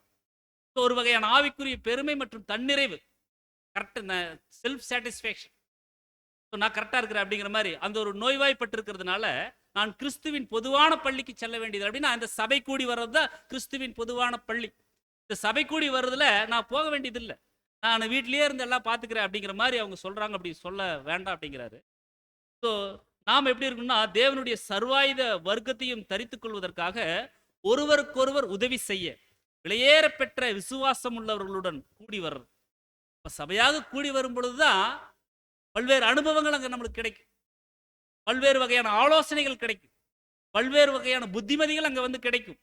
இதுக்காக தான் அங்கே சொல்றாரு பாருங்க, விசுவாசம் உள்ளவர்களுடன் கூடி வருது. விசுவாசம் உள்ளவர்களோட கூடி வர்ற. ஏன் விசுவாசம் உள்ளவர்களோட கூடி வர்றோம் அப்படின்னா, எங்கே 2 பேர் 3 பேர் கூடி இருக்காங்களோ அங்க தேவன் இருக்கிறார். இது நம்ம தனியா இருந்து நான் கூடி இருக்கிறேன், தேவன் எங்கிட்ட இருக்கிறான்னு சொல்ல முடியுங்களா? எழுதுறாரு. அது ஒரு பாயிண்ட் தான். இது தனியா நான் இருக்கிறேன், அங்க தேவன் இருக்கிறான்னு சொல்ல முடியுமா? இப்ப தேவன் இப்படிப்பட்ட ஏற்பாடுகளுக்கு வச்சிருக்கிறார். அதான் விசுவாசம் உள்ளவர்களுடன் கூடி வர்றது. உலகமும் மாம்சமும் பிசாசும் ஒன்று கூடும் கூட்டம் அல்ல அது, மாறாக நீதிமான்கள், அர்ப்பணிக்கப்பட்டவர்கள் மற்றும் கர்த்தரை நேசிப்பவர்களுடைய கூட்டம் தாங்க சபை கூடுதல். சாதாரணமான ஒரு சடங்காச்சாரமான ஒரு இடம் அல்ல. அப்ப இந்த இடத்துக்கு வரும் பொழுது எவ்வளவு ஒரு பயபக்தி இருக்கணும். உலக பிரகாரமா நாம பேசலாமா? உலக பிரகாரமா நாம நடந்து கொள்ளலாமா? உலக பிரகாரமா நாம நார்மலான ஒரு இடத்துல இருக்கிற மாதிரி, பார்க்ல இருக்கிற மாதிரி, அல்லது ஒரு கல்யாண மண்டபத்தில் இருக்கிற மாதிரி நம்ம இருந்துடலாமா? செய்யலாங்களா? கேட்கிறார். ஏன்னா இது நீதிமான்கள், அர்ப்பணிக்கப்பட்டவர்கள் மற்றும் கர்த்தரை நேசிப்பவர்களுடைய கூட்டம். அது ஒரு கூடம். அது அப்ப அதுக்கே உரிய முக்கியத்துவம் அங்க வந்து கொடுக்கணும். அங்க மோசே கிட்ட சொன்னார், உன் பாதரட்சியை கழட்டி போடு, நீ நிற்கிற இடம் பரிசுத்தமானது. பாதரட்சியை நீ கழட்டி போடு, நீ நிற்கக்கூடிய இடம் பரிசுத்தமானது. அது பரிசுத்தமான இடம். அப்போ பரிசுத்தமான இடம் அப்படின்னா பரிசுத்தமா இருக்கணும். அப்போ பாருங்க, தேவனுடைய ஆவியினால ஜனிப்பிக்கப்பட்ட பிள்ளைகள் கூடக்கூடிய இடம், விலையேற பெற்ற உறவுக்குள்ள வந்தவங்க தரப்பில் காணப்படக்கூடிய பாவம் ஒரு தீவிரமான காரியமா இருக்கிறபடினால இவ்வாறு கூடி வருவது அவசியமா இருக்கு. ஏன்னா நம்ம எல்லாருமே அபூர்ணத்துக்கு பாருங்க 6 நாள் உலகத்துக்குள்ள ரொம்ப இன்னைக்கு நம்மளுக்கு டெய்லி மீட்டிங் இருக்கு. மீண்டும் அதான் நம்ம குறிப்பிடும், டெய்லி நம்மளுக்கு மீட்டிங் இருக்கு. காலையிலிருந்து சாயந்தரம் 7 மணி வரைக்கும் உலகத்துக்குள்ள நம்ம போராடுறோம். 8 மணிக்கு இணைப்பில் நம்ம இணையறோம். அப்போ அதில் ஒரு 10 வசனம் நம்மளுக்கு வருது. அப்போ அந்த வசனத்தின் மூலியமா நம்மளுக்கு என்ன கிடைக்குது அப்படின்னா, நம்ம பலன் பெற்றுக்கொள்றோம், உற்சாகம் பெற்றுக்கொள்றோம், தேவனுடைய கிருபைகளை பெற்றுக்கொள்றோம், தேவனுடைய ஆலோசனைகளை பெற்றுக்கொள்றோம். அப்போ இதுக்கு நாம முக்கியத்துவம் கொடுக்கல அப்படின்னா நம்ம தேவனை அசட்டை பண்றோம். ஏன்னா பாருங்க, தேவன் இஸ்ரேல் ஜனங்களுக்கு நியாயப்பிரமாணம் கொடுத்தார். அந்த நியாயப்பிரமாணம் அப்படிங்கிறது தேவன் அவங்களுக்கு கொடுத்த சட்டம், தேவன் அவங்களுக்கு கொடுத்த ஒரு திட்டம். அப்ப இவங்க நியாயப்பிரமாணத்தை அசட்டை பண்றது அப்படிங்கிறது அது தேவனையே அசட்டை பண்ற மாதிரி தான். இதான் கன்சிடர் பண்ணப்படும். அது போலதான் அன்புக்குரிய சகோதரர்களே, நம்ம இந்த ஒரு கூடுகைகளுக்கு நாம் முக்கியத்துவம் கொடுக்கணும். தீர்க்க தரிசனம் மற்றும் ஒழுக்க நெறி உபதேசங்கள்ல கற்பிக்கப்படுவதற்காக நம்ம எதுக்காக கூடி வரோம்? கிறிஸ்துவ வளர்ச்சிக்காக கூடி வரோம். கேள்விகளுக்காக, மாறுபட்ட பார்வைகளை வெளிப்படுத்துவதற்காக, பக்திக்காக, பக்தி விருத்தி அடைவதற்காக, பரஸ்பர பக்தி விருத்தி அடைவதற்காக, ஊக்கத்திற்காக மற்றும் பலப்படுத்துவதற்காக, ஆவிக்குரிய காரியங்களில் பரஸ்பர முன்னேற்றத்திற்காக. அப்ப நம்ம சபையாக கூடி வரோம் அப்படின்னா ஆவிக்குரிய காரியங்கள்ல முன்னேற்றம் அடையணும். அப்ப சபையாக கூடி வரும் பொழுதுதான் ஆவிக்குரிய காரியங்கள் வளர முடியும். நம்ம தனியா இருக்கிறோம் அல்லது நம்ம வீடுகள் இருக்கிறோம் அப்படின்னா மாம்சத்திற்குரிய காரியங்கள் தான் அங்க இருக்கு. ஆனா ஒரு விஷயம் நல்லா புரிஞ்சுக்கணும்னு அன்புக்குரிய சொல்ல, ஆவிக்குரிய காரியங்கள் முன்னேற்றம் அடைவதற்காக நாம சபை கூடி வர்றோம். இங்க வந்து மாம்சத்தின் காரியங்களை நம்ம வந்து செய்துட்டோம் அப்படின்னா அதற்கும் நம்ம தான் தேவனுக்கு கணக்கு கொடுக்கணும் சொல்றாரு. அங்கே யாக்கோபின் ஏணி பூமியை தொட்டு அந்த இடம் யாக்கோபு சொன்னது போல அது வானத்தின் வாசலாக ஆகுது. அதே போலதான் நம்ம இங்க கூடி வந்து இருக்கக்கூடிய இடம் ஆவிக்குரிய காரியங்கள்ல முன்னேற்றம் அடைவதற்காக, கிறிஸ்துவின் பள்ளியில மென்மேலும் நாம வந்து மேன்மை பெறுவதற்காகத்தான் நம்ம கூடி வந்திருக்கிறோம். சோ இது கூட ஒரு வானத்தினுடைய வாசல் தான். அப்படித்தான் தேவன் பார்க்கிறாங்க. இது உலகத்தை ஜெயிப்பதற்கும் ராஜ்யத்தில் ஓர் இடத்தை பெறுவதற்குமான மாபெரும் உதவிகள்ல ஒன்றா இருக்குது. எது அப்படின்னா இந்த சபையாக கூடி வர்றது. எங்கே நமது இருதயமும் நமது ஆதரவுகளும் அன்பும் இருக்கிறதோ அங்கே இருப்பதற்காகத்தான் நாம் பிரியப்படுவோம். மனசு ஃபுல்லா ஒரு பக்கம் இருக்கும், அங்க இருக்கிறதுக்கு தான் நம்மளுக்கு ரொம்ப பிரியமா இருக்கும். மனசு ஒரு இடத்துல வச்சுட்டு இன்னொரு இடத்துல நம்ம கூடி இருக்கும் பொழுது நம்ம பிரசன்ஸ் அங்க இருக்குமா? ஆனா தேவன் சொல்றாங்க, எங்க 2 பேர் 3 பேர் இருக்காங்களோ அங்க என் பிரசன்ஸ் நான் இருக்கிறேன் அப்படிங்கிற. பாருங்க தேவன் எவ்வளவு நேசிக்கிறார். அங்கே நமது இருதயமும் நமது ஆதரவும் அங்கு அன்பும் இருக்கிறதோ அங்கே இருப்பதற்காக நாம் பிரியப்படுறோம். 2 பேராவது 3 பேராவது நாமத்தினால எங்க கூடி இருக்கிறாங்களோ அங்க அவங்க நடுவில் நான் இருக்கிறேன்னு. அப்படி அவ்வாறு செய்யும் பொழுது பல்வேறு வகுப்பாருக்கு ஆதாயமானது ஒரு வேத வசனங்கள் முன்வைக்கும் காரியங்களை கவனமாக கருத்தில் கொள்வது விசேஷித்த முக்கியத்துவம் வாய்ந்த காரியமாக இருக்குது. அதான் சொல்றாங்க, சகலமும் ஒழுக்கமாயும் கிரமமாயும் அங்கு. அப்போ நாம ஏறக்குறைய அக்கினி தளல்களை போல இருக்கிறோம் அப்படின்னு சொல்லி சொல்றோம். அப்ப தனித்தனியே பிரிக்கப்பட்டா விரைவாக தணிந்து போயிருவோம். சகோதரர் அதே கருத்து அப்போஸ்தலன் பவுலினுடைய கருத்து தான் அங்க சொல்றோம். நம்ம அக்கினி தளல் போல இருக்கிறோம். ஒரு அக்கினி தளல் அப்படின்னா ஒரு பெரிய அக்கினி தளல் இருக்குது அப்படின்னா ஒரு நிறைய விறகுகள் எல்லாம் போட்டு அது கறிக்கட்டி ஆகி அது பயங்கர அக்கினி தளல் மாதிரி இருக்குது. மற்ற மதத்தார் வந்து இந்த குத்தம் எல்லாம் இறங்குவாங்க இல்லைங்களா, அந்த மாதிரி அது பார்க்க பயங்கர தளலா இருக்குது. அது தனித்தனியே எடுத்து போட்டுட்டா அது நீர்த்து போயிடும் சீக்கிரமா. அது ஒன்றும் இல்லாமல் அனல் இல்லாமல் போயிடும். அதான் அங்கே சொல்றாரு, அக்கினி தளல்களை போல நாம வந்து இருக்கிறோம். தனித்தனியே பிரிச்சுட்டா விரைவா தணிஞ்சு போயிடும். அப்படின்னா அப்படியே சாத்தான் என்ன பண்ண உலகத்துக்குள்ள கொண்டு போயிடுவான், உலகத்துக்குள்ள அப்படியே கொண்டு போயிடுவான். ஆனா ஒன்றாக கொண்டு வரப்பட்டால் மொத்த வெகுஜனத்தினுடைய வைராக்கியத்தை அதிகரிக்கும் அப்படிங்கிறார். நம்ம ஒன்றாக கூடி அக்கினி தளல் போல நம்ம இருந்துட்டோம் அப்படின்னா நிறைய ஜனங்களுக்கு, நிறைய சகோதர சகோதரிகளுக்கு வெகு வைராக்கியத்தை ஏற்படுத்துவாங்களா நம்முடைய சகோதரர். உள்ளங்கள் மகா பரிசுத்தமான விசுவாசத்தின் மேல உங்களை கட்டி எழுப்பும் நோக்கத்திற்காக ஒன்று கூடி சந்தித்திடுங்கள் அப்படின்னு. ஸோ நம்முடைய கர்த்தர் தம்முடைய வார்த்தையை தியானிப்பதற்கும் கூட்டத்தின் மீது விசேஷித்த ஆசீர்வாதங்கள் வேண்டும் என ஜெபிப்பதற்கும் 2 அல்லது 3 பேர் இருந்தாலும் கூட ஒருவருக்கொருவர் ஐக்கியம் கொள்ளும்படிக்கு நாடுங்கள் என நம்மளை நம்ம ஐக்கியம் கொள்ளும்படிக்கு நம்ம வந்து நாடணும் அப்படின்னு சொல்லி. ஸோ வெளிச்சத்தை பிரகாசிக்கவும் அதனை பிரகாசிக்க செய்வதற்காக நாம வந்து என்ன பண்ணணும், சந்திக்கணும், கூடணும் அப்படின்னு சொல்லி சொல்றோம். ஸோ அன்பு மற்றும் ஐக்கியத்தின் பிணைப்புகளை வெளிப்படுத்துவதற்காக கர்த்தருடைய மேஜையை சுற்றி கூடி வருகிற கிறிஸ்துவ ஐக்கியத்திலும் ஒற்றுமையிலும் வளர்வதற்காக நாம் கூடணும். அதான் இங்க பாருங்க, கூடுகைகளுக்கு செல்ல நாம் கவனம் காண்பிக்கவில்லை எனில் நாம் நல்ல ஆவிக்குரிய ஆரோக்கியத்துடன் இல்லை என்பதை புரிந்து கொள்ளலாம். மீட்டிங் தானே, போகாட்டி என்ன, அது ஆன்லைன்ல கலந்துக்கலாம், சரி இந்த வாரம் அடுத்த வாரம் போய்க்கலாம், யார் பார்க்கறா யார் கேட்கறா அப்படின்னு நம்ம நினைக்கிறோம். அப்படின்னா பாருங்க, நம்மளுக்கு ஆவிக்குரிய நோய் இருக்குதுன்னு அர்த்தம். அப்ப ஆவிக்குரிய நோய் வந்துருச்சுன்னா என்ன ஆகும், மேற்கொண்டு முன்னேற்றம் அடைய முடியாது. ஸோ நம்ம கூடுகைகளுக்கு நம்ம முக்கியத்துவம் அங்கே வந்து கொடுக்கணும் அப்படிங்கிறது அங்கே வந்து சொல்றாரு. அப்போ ஒன்று கூடி வர சாத்தியமில்லாத இடத்துல கர்த்தர் வேறு வழியில் அந்த குறைவை சரி செஞ்சிருவார்னு சொல்லி சொல்றாரு. இப்போ கொரோனா டைம்ல பார்த்துட்டோம்னா ஒன்று கூடுவதற்கு வாய்ப்பு இல்லை. ஆனால் தேவனுடைய பிள்ளைகளுக்கு சத்தியம் எங்காவது குறைஞ்சதுங்களா? குறைஞ்சு கொடுத்துட்டாரா? அப்போதான் அதிகமான சத்தியங்கள் கிடைச்சது. டெய்லி மீட்டிங் வச்சோம், டெய்லி சத்தியங்கள் கிடைச்சது. அதான் சொல்ற, அது தேவன் அந்த அந்த விஷயங்களை சரி பண்ணிடுவார். அது நம்ம கவலைப்பட தேவையில்லை. நம்மளுக்கு அந்த வாஞ்சை தான் இருக்கணும்.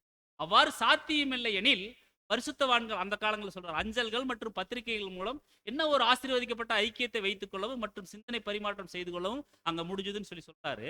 நமது சூழ்நிலைகளுக்கு ஏற்ப மாநாடுகளில் கடந்து கொள்வது அப்படின்னு. கர்த்தருக்கு பயந்தவர்கள் ஒருவரோடு ஒருவர் பேசிக்கொள்வார்கள். எப்படி அப்படின்னா அடிக்கடி பேசிக்கொள்வார். என்ன பேசிக்குவாங்க, அதுதான் முக்கியம். கர்த்தருக்கு பயந்தவர்கள் என்ன பேசுவாங்க, கர்த்தரை குறித்து பேசுவாங்க, ரொம்ப பயபக்தியா பேசுவாங்க, பக்தி விருத்திக்கு எதுவோ பேசுவாங்க. கர்த்தருக்கு பயப்படாதவங்க என்ன பேசுவாங்க, எதை பத்தியும் கவலைப்படாம பேசுவாங்க. அதைத்தான் அங்க சொல்றாரு. ஸோ ஒருவருக்கொருவர் அடிக்கடி பேசிக்கொள்வார்கள். எதை குறித்து? கர்த்தரை குறித்து, அவருடைய தெய்வீக திட்டத்தை குறித்து, வழியின் ஜீவிய வாழ்க்கை குறித்து. அப்ப நம்ம ஒருத்தர்கிட்ட பேசினா பக்தி விருத்தி ஏற்படுத்தும் விதமா பேசணும், இல்லைன்னா பேச நல்லது.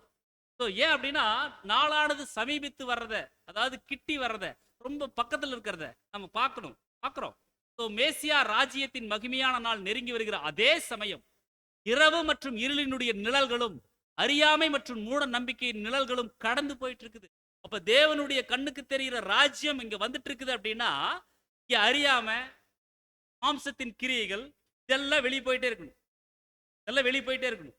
அப்போ அப்படி இருந்துச்சுன்னா தான் அந்த ராஜ்யத்துக்குள்ள நம்ம பிரவேசிக்க முடியும். நம்ம இந்த மாம்சத்தின் கிரிகளை நம்மளுக்குள்ள தேக்கி வச்சுட்டு அவருக்கு 6 மணிக்கு விடிய போகுதுங்க, அவருக்கு கண்ணுக்கு தெரியுற ராஜ்யத்தினுக்குள்ள வரப்போகுது, நான் போயிருவேன் எப்படி எல்லாத்தையும் விட்டா தான் போக முடியும். அதுதான் அங்க சொல்றாரு. ஸோ நாளானது சமீபத்து வரதை எவ்வளவா பார்க்க, கர்த்தருடைய சம்பத்து, அதாவது மணிகள் சேர்க்கப்படக்கூடிய நாள் தான் 1000 ஆண்டு நாள், ஒரு உபத்திரவத்தின் நாளோட அது தொடங்குது. மேசியா ராஜ்யத்தின் மகிமையான நாளாக இருக்குது. அது கர்த்தருடைய நாள். விசேஷ நாள் முடிவுக்கு வர வேறொரு நாள் அது நெருங்கி வருது. படிச்சோம் அப்படின்னா அவர் வேறொரு நாளை குறித்து சொல்லியிருக்க மாட்டாரேன்னு சொல்லி படிச்சு 4ஆம் அதிகாரம். அப்போ வேறொரு நாளை நியமிச்சு வச்சிருக்கார். கர்த்தருடைய நாளாக இருக்குது. இந்த கொடிய காலங்களை கர்த்தர் முன்கூட்டியே கண்ணோக்கினவராய் தற்காலத்தில் வாழும் நம்ம ஒவ்வொருவரும் மற்றவருடைய அன்பு, ஆதரவு, ஊக்கம் மற்றும் உதவியானது முன் எப்போதை காட்டிலும் எவ்வளவு அதிகமாக தேவைப்படுவது அப்படிங்கிறத அறிஞ்சு கொள்ளணும். முன்ன விட எந்த அளவுக்கு இப்ப அதிகம், ஏன்னா நாளானது சமீபத்து வருது. அப்ப முன்ன விட இப்ப எப்படி இருக்கணும், ரொம்ப தேவனுடைய கிரியைகள்ல, தேவனுடைய வார்த்தைகள்ல முக்கியத்துவம் கொடுக்கக்கூடியவர்களாக இருக்கணும் முன்பை விட. ஏன்னா சமீபத்து வருது. போன வருஷத்தை விட இந்த வருஷம் ரொம்ப சமீபம். அப்போ அன்புக்குரிய சகோதரர் நம்ம எவ்வளவு ஜாக்கிரதையா இருக்கணும் அப்படின்னு சொல்லி. அப்ப இந்த அறிவுறுத்தலை கடைபிடிப்பதற்கான அதிக தேவை இருப்பதை இது வந்து அடையாளப்படுத்துது. இது மாபெரும் 1000 ஆண்டு நாள் உடலிலும் தீய செயல்பாடுகளை கொண்டு வந்திருக்குது வரணும். ஏன்னா தேவனுடைய சமூகத்துல போய் நாம நிக்க போறோம். அப்படி நிக்கணும் அப்படின்னா எவ்வளவு பரிசுத்தமா தேவனுக்கு முன்பாக கொண்டு கரை, திரை முதலானவைகள் எதுவும் இல்லாம தேவனுடைய எந்த அளவுக்கு கர்த்தருடைய மகா நாள் சமீபித்து வருதோ அந்த அளவுக்கு கிறிஸ்துவ ஐக்கியத்திற்காக நமக்கு கிடைக்கும் வாய்ப்புகளும் விலை மதிப்பற்றதா இருக்குது. ஏன்னா தேவனுடைய சமூகத்துக்குள்ள நம்ம சேர்ந்து வர்றது அப்படிங்கிறது வாய்ப்பு. எவ்வளோ பேருக்கு அப்படிப்பட்ட வாய்ப்பு இல்லை. அது விலை மதிப்பற்றவையாக இருக்குது. உலகமும் அதன் விவகாரங்களும் நாளுக்கு நாள் அதிகமாக நம்மேல் செல்வாக்கு செலுத்தி வருது. இதை சரிக்கட்டும் ஒரு எதிர் செல்வாக்கு நமக்கு தேவைப்படுது. அப்ப நம்ம சபையாக கூடி வர்றது எதுக்காக அப்படின்னா, ஏதோ ஞாயிற்றுக்கிழமை வர்றோம், 2 மணி நேரம் சப்ஜெக்ட் கேட்குறோம், அப்படியே எதிர்த்து போயிடுறோம். அப்படி இல்லை. ஒரு ஃபெலோஷிப்ல கிடைச்சிட்டு நம்ம போயிடுறோம். அப்படி இல்லைங்க. அதாங்க வந்து சொல்றாரு பாருங்க, உலகமும் அதன் விவகாரங்களும். உலகமே பெரிய விவகாரம் தான். உலகமும் அதன் விவகாரங்களும் நாளுக்கு நாள் அதிகமா நம்ம மேல செல்வாக்கு செலுத்திட்டு வருது. நம்மளைய உலகம் ஆண்டு கொள்ள பாக்குது. இப்படித்தான் வருது இன்னைக்கு. இதை சரி கட்டக்கூடிய ஒரு எதிர் செல்வாக்கு, ஒரு ஆப்போசிட்டா நம்ம வந்து எதிர்த்து நிக்கணும். இந்த பிரபஞ்சத்திற்கு ஒத்த வேஷம் தெரியாமல் தேவனுடைய நன்மையும் பிரியமும் பரிபூர்ணமான சித்தம் என்னதென்று நீங்கள் பகுத்தறியத்தக்கதாக மறுரூபமாகுங்கள். இதை சரி கட்டக்கூடிய ஒரு எதிர் செல்வாக்கு நமக்கு தேவைப்படுது. அப்படிப்பட்ட ஒரு செல்வாக்க, ஒரு தாக்கத்தை கர்த்தருடைய ஜனங்களுடன் ஐக்கியம் கொள்வதன் மூலமாகத்தான் நாம பெற முடியும். தனியா இருந்தாலும் செய்ய முடியாது. அதைத்தான் நம்மளுக்கு சுட்டி காட்ட விரும்புறாரு இந்த ஒரு வசனத்துல. இதுதான் இந்த ஒரு வசனத்துல பெரிய ஒரு வசனம், ஒரு முக்கியமான ஒரு பகுதி. இதுதான் நம்முடைய மூத்த நிறைய விளக்கங்கள் கொடுத்தாங்க. நம்ம இதோட நம்ம இந்த ஒரு 25ஆம் வசனத்தை அடுத்து 26ஆம் வசனம் நம்ம வாசிக்கலாம். எபிரேயர் 10:20. சத்தியத்தை அறியும் அறிவை அடைந்த பின்பு நாம் மனப்பூர்வமாய் பாவம் செய்கிற இருந்தால் பாவங்கள் நிமித்தம் செலுத்தத்தக்க வேறொரு பலி இனி இராமல் சொல்றாரு பாருங்க. அதாவது இந்த வசனத்தை வாசிச்சோம். இதுக்கு முன்பாக 25ஆம் வசனத்தை 24ஆம் வசனத்துல சபைக்கான எச்சரிப்பு சொன்னாரு. 25ல சபையாக போகிறவங்க, அதாவது சபையா திருச்சபையின் பிள்ளைகளா மாற போறவர்களுக்கான எச்சரிப்பு. அதை சொல்லிட்டு தான் சொல்றாரு, ஒருவேளை பலியின் ஜீவியம் சரியா செய்ய முடியாம போயிட்டா, ஒருவேளை பலியின் ஜீவியம் சரியா செய்ய முடியாம போயிட்டா கூட பரவாயில்ல, அவங்களுக்கு அடுத்ததா ஒரு வாய்ப்பு அப்படிங்கிறது உபத்திரவ காலம். தங்களை மீண்டும் ஆசீர்வாதங்களுக்குள்ள அவங்க வந்து எப்படியோ உட்புகுத்தி மிகுந்த உபத்திரவத்துல திரளான ரத்தத்துல தோய்த்து வெளுத்தவர்களா வந்துருவாங்க. ஆனா தங்களுக்கு கிடைத்த வாய்ப்பை தேவன் கிருபியாக அவருடைய குமாரனுடைய ரத்தத்தை கொண்டு நம்ம மீட்டிருக்கிறாரு. அந்த ஒரு வாய்ப்பை சரிவர பயன்படுத்தி கொள்ளாம தெரிந்தே உதாசீனப்படுத்துறது அல்லது தெரிந்தே அசட்டை பண்றது. அதுதான் சொல்றாரு, சத்தியத்தை அறியும் அறிவை அடைந்த பின்பு. சத்தியம் எல்லாம் தெரிஞ்சிருச்சு, எல்லாமே தெரிஞ்சிருச்சு. அப்படி தெரிஞ்சுட்டு நம்ம மனப்பூர்வமா பாவம் செய்கிறவளா இருந்தால், மனப்பூர்வமா செய்யறது, அப்ப பாவங்களின் நிமித்தம் செலுத்தத்தக்க வேறொரு பலி இல்லை. ஏன்னா செலுத்தியாச்சு. தேவன் அவருடைய ஒரே பேரான குமாரனுடைய ரத்தத்தை கொடுத்து நம்மளை மீட்டாச்சு. நீங்கள் கிரயத்துக்கு கொல்லப்பட்டீர்களே. ஏற்கனவே பாட்டோம், அதாவது கடன் வாங்கினவர் திருப்பி கொடுக்கணும், இல்லை அப்படின்னா ஃபோர்ஸ் பண்ணி அதை நம்ம வந்து வாங்கிக்கலாம். அதுதான் அந்த உபத்திரவ காலம். ஆனா பணத்தை வாங்கிட்டு வீண் விரயம் செய்யறது, வீண் விரயம் செய்தது, அதுக்கான எந்த ஒரு காரணத்தையும் சொல்ல முடியாது. ஏன்னா வீண் விரயம் செஞ்சதுக்கு அப்புறம் நான் வந்து இதுக்காக செஞ்சேன் அதுக்காக செஞ்சேன்னு முடியாது. கிறிஸ்துவினுடைய அந்த ஒரு ரத்தத்தினுடைய விலைக்கிரயத்தால மீட்பை வாங்கிட்டு அதற்கே ஒரு உரிய அந்த ஒரு பலியின் ஜீவியம் செய்ய தவறிட்டாங்க அப்படின்னா உபத்திரவ காலங்கள்ல தங்களுடைய உண்மைத்தன்மையை அவங்க நிரூபிக்கணும். அதுவும் இல்லாமல் போயிடுச்சு அப்படின்னா நம்ம உண்மைகள்ல பார்த்த போல பேரபல் ஊமை, தாளந்து ஊமையில அங்க அந்த 3 பேருக்கு பிரிச்சு கொடுத்தாரு இல்லைங்களா. அதுல 3ஆவதா சொல்றாரு பாருங்க, மத்தேயு 25:25.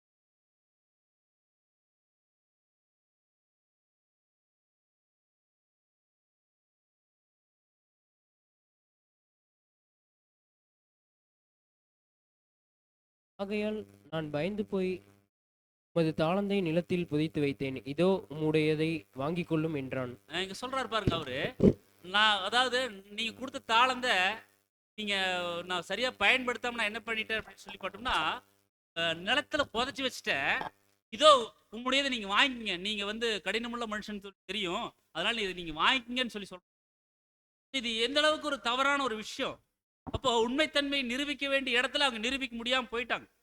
அப்போ அவங்களுக்கு தான் அங்க வந்து ஓமையில கர்த்தர் ஒரு ஜட்ஜ்மெண்ட் கொடுக்குறாங்க. மத்தேயு 25:30. பிரயோஜனமற்ற ஊழியக்காரனாகிய இவனை புறம்பான இருளில் தள்ளி போடுங்கள், unprofitable servant into outer darkness, அங்கே அழுகையும் பற்கடிப்பும் உண்டாயிருக்கும் என்றார். சொல்றாரு பாருங்க, பிரயோஜனமற்ற ஊழியக்காரனாகிய இவனை. ஏன்னா இவ கொடுத்த தாளந்த சரியா பயன்படுத்தல. அதனால இவருக்கு என்ன பண்றாங்கன்னு சொல்லி பார்த்தோம்னா, ஒரு புறம்பான இருள் இல்ல, unprofitable servant into outer darkness சொல்லி சொல்றார். அப்ப அங்க அங்க அந்த அவுட்டர் டார்க்னஸ் புறம்பான இருள் என்ன இருக்கு அப்படின்னா அழுகையும் பற்கடிப்பும் உண்டாயிருக்கு. இது தனியான ஒரு பாடம் தான், புறம்பான இருள். அங்க புறம்பான இருள்ல அழுகையும் பற்கடிப்பும் இருக்கும். ஆனா அழுகையும் பற்கடிப்பும் இருக்கக்கூடிய இடத்திற்காக அவர் வரல. தாளந்து அதுக்காக தேவன் அங்க கர்த்தர் அங்க கொடுக்கல. உண்மையில பார்க்கும் பொழுது அதே ஒரு பாடம் தான் இன்னைக்கு நமக்கு. ஊமையில் என்ன இருக்கு? பரலோக ராஜ்யத்தின் ரகசியங்கள் இருக்குது. அப்ப அந்த ஊமை தான் இன்னைக்கு நம்மளுக்கு ஒரு எச்சரிப்பு கொடுக்குது அப்படின்னு சொல்லி தேவன் நம்மளைய அழுகையும் பற்கடிப்பும் இருக்கக்கூடிய இடத்திற்கு நம்மளை கூப்பிடு. பாலும் தேனும் ஓடக்கூடிய பரமக்கானான்னு கூப்பிட்டுருங்க. அந்த இடத்துக்கு போகணும் அப்படின்னா நம்ம பிரயோஜனம் உள்ள ஊழியக்காரரா இருக்கணும். யாருக்கு பிரயோஜனம் உள்ள? எஜமானுக்கு பிரயோஜனம் உள்ள, எஜமானுக்கு பிரயோஜனம் உள்ள ஒரு ஊழியக்காரனா இருந்துட்டோம்னா நம்ம அந்த அழுகையும் பற்கடிப்பும் இருக்கக்கூடிய ஒரு புறமான இருளுக்குள்ள நம்ம போக மாட்டோம் அப்படிங்கிறது அங்க சொல்றாரு. அதை சொல்லிட்டு தான் பாருங்க, பெற்றுக்கொண்ட அந்த ஒரு பரிசுத்தமாக்கப்படுதல சரியா நம்ம பயன்படுத்தல அப்படின்னா மிக மோசமான நிலைமைக்குள்ள நம்ம என்ன பண்ணிடுவோம் அப்படின்னா போயிடுவோம். அதான் சொல்றாங்க, சத்தியத்தை அறிகிற அறிவை அடைந்த பின்பு நாம் மனப்பூர்வமாய், அந்த மனப்பூர்வமாய்க்கு தான் ஆங்கிலத்தில் வில்ஃபுல்லி அப்படின்னு சொல்லி ஒரு வார்த்தை கொடுக்குறாங்க. வில்ஃபுல்லி ரெண்டு டிரான்ஸ்லேஷனும் வில்ஃபுல்லி அப்படிங்கிறதுன்னு சொல்றாங்க. ஐஎஸ்வியில் என்ன சொல்றாங்க? சின்னிங் அப்படின்னு சொல்றாங்க. அப்போ அன்புக்குரிய சகோதரர் சொல்ல, சத்தியத்தை அறியக்கூடிய அறிவு அப்படிங்கிறது வெறுமனே அந்த ஒரு பேசிக் அல்லது தெய்வீக சத்தியங்கள் அப்படிங்கிறது அந்த ஒரு எல்லை எல்லாத்தையும்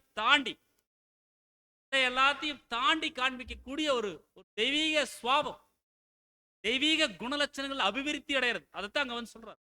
சத்தியத்தை அறிகிற அறிவு, நாலேஜ் ஆஃப் த ட்ரூத் அப்படிங்கிறதுக்கான அந்த ஒரு கிரேக்க வார்த்தை எபிக்னோசிஸ் அப்படிங்கிற ஒரு வார்த்தை கொடுக்குறாங்க. அதாவது எபினோசிஸ் அல்லது எபிக்னோசிஸ் அப்படிங்கிறது. புதிய ஏற்பாட்டில் குறிப்பா 1 தீமோத்தேயு 2:4 இந்த ஒரு வார்த்தை, அதாவது எல்லாரும் சத்தியத்தை அறிகிற அறிவை அடைந்து கொள்ளணும்னு நம்ம 1 தீமோத்தேயுல படிக்கிறோம். அந்த எபிக்னோசிஸ் அப்படிங்கிறது முழுமையான, துல்லியமான மற்றும் அனுபவபூர்வமான அறிவு. சாதாரண அறிவுக்கு நோசிஸ் அப்படிங்கிற ஒரு வார்த்தை கொடுக்குறாங்க. அப்படின்னா பாருங்க, போலல்லாமல் இது தேவனுடைய அன்பின், தேவனுடன் உள்ள நேரடி தொடர்பை, ஆழமான புரிதலையும் அது குறிக்கக்கூடியதா இருக்குதுன்னு சொல்லி. அப்போ அந்த நோசிஸ் அப்படிங்கிறது அறிவு மட்டும் அங்க குறிக்குது. அப்ப இங்க சகோதரர் குறிப்பிடக்கூடிய அந்த ஒரு வார்த்தை என்னன்னா சத்தியத்தை அறிகிற அறிவு அப்படின்னா எபிக்னோசிஸ், தி 1921 அப்படிங்கிற அந்த கிரீக் வேர்டு பார்க்குறோம், ஸ்ட்ராங் கன்கார்டன்ஸ் நம்பர். இதுக்கு வெறும் அறிவு அப்படிங்கிறது இல்லாம அதிகமான அறிவு, எக்ஸாக்ட் நாலேஜ்னு கூட நம்ம படிச்சோம், துல்லியமான அறிவு.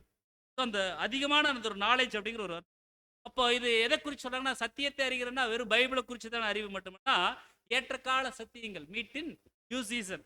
அந்த ஏற்றகால சத்தியங்கள் பற்றி அந்த ஒரு அறிவை அடைஞ்சதுக்கு அப்புறம்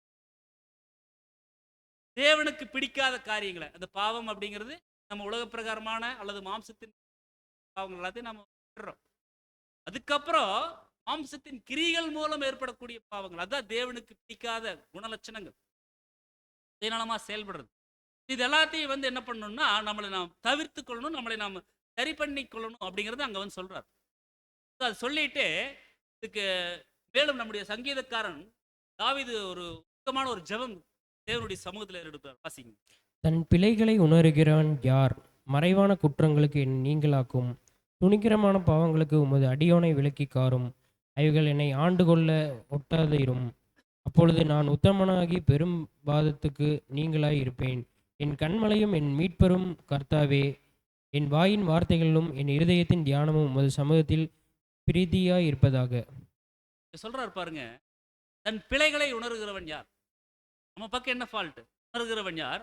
மறைவான குற்றங்களுக்கு என்னை நீங்களாக்கும், துணிகரமான பாவங்கள், வில்ஃபுல் துணிகரமான பாவங்களுக்கு உமது அடியேனை நீங்க விலக்கி காத்துருங்க அப்படின்னு சொல்லி. அப்ப பாவத்தை தொடர்ந்து செஞ்சுட்டு இருந்தா அது சின்னிங், பாவம்.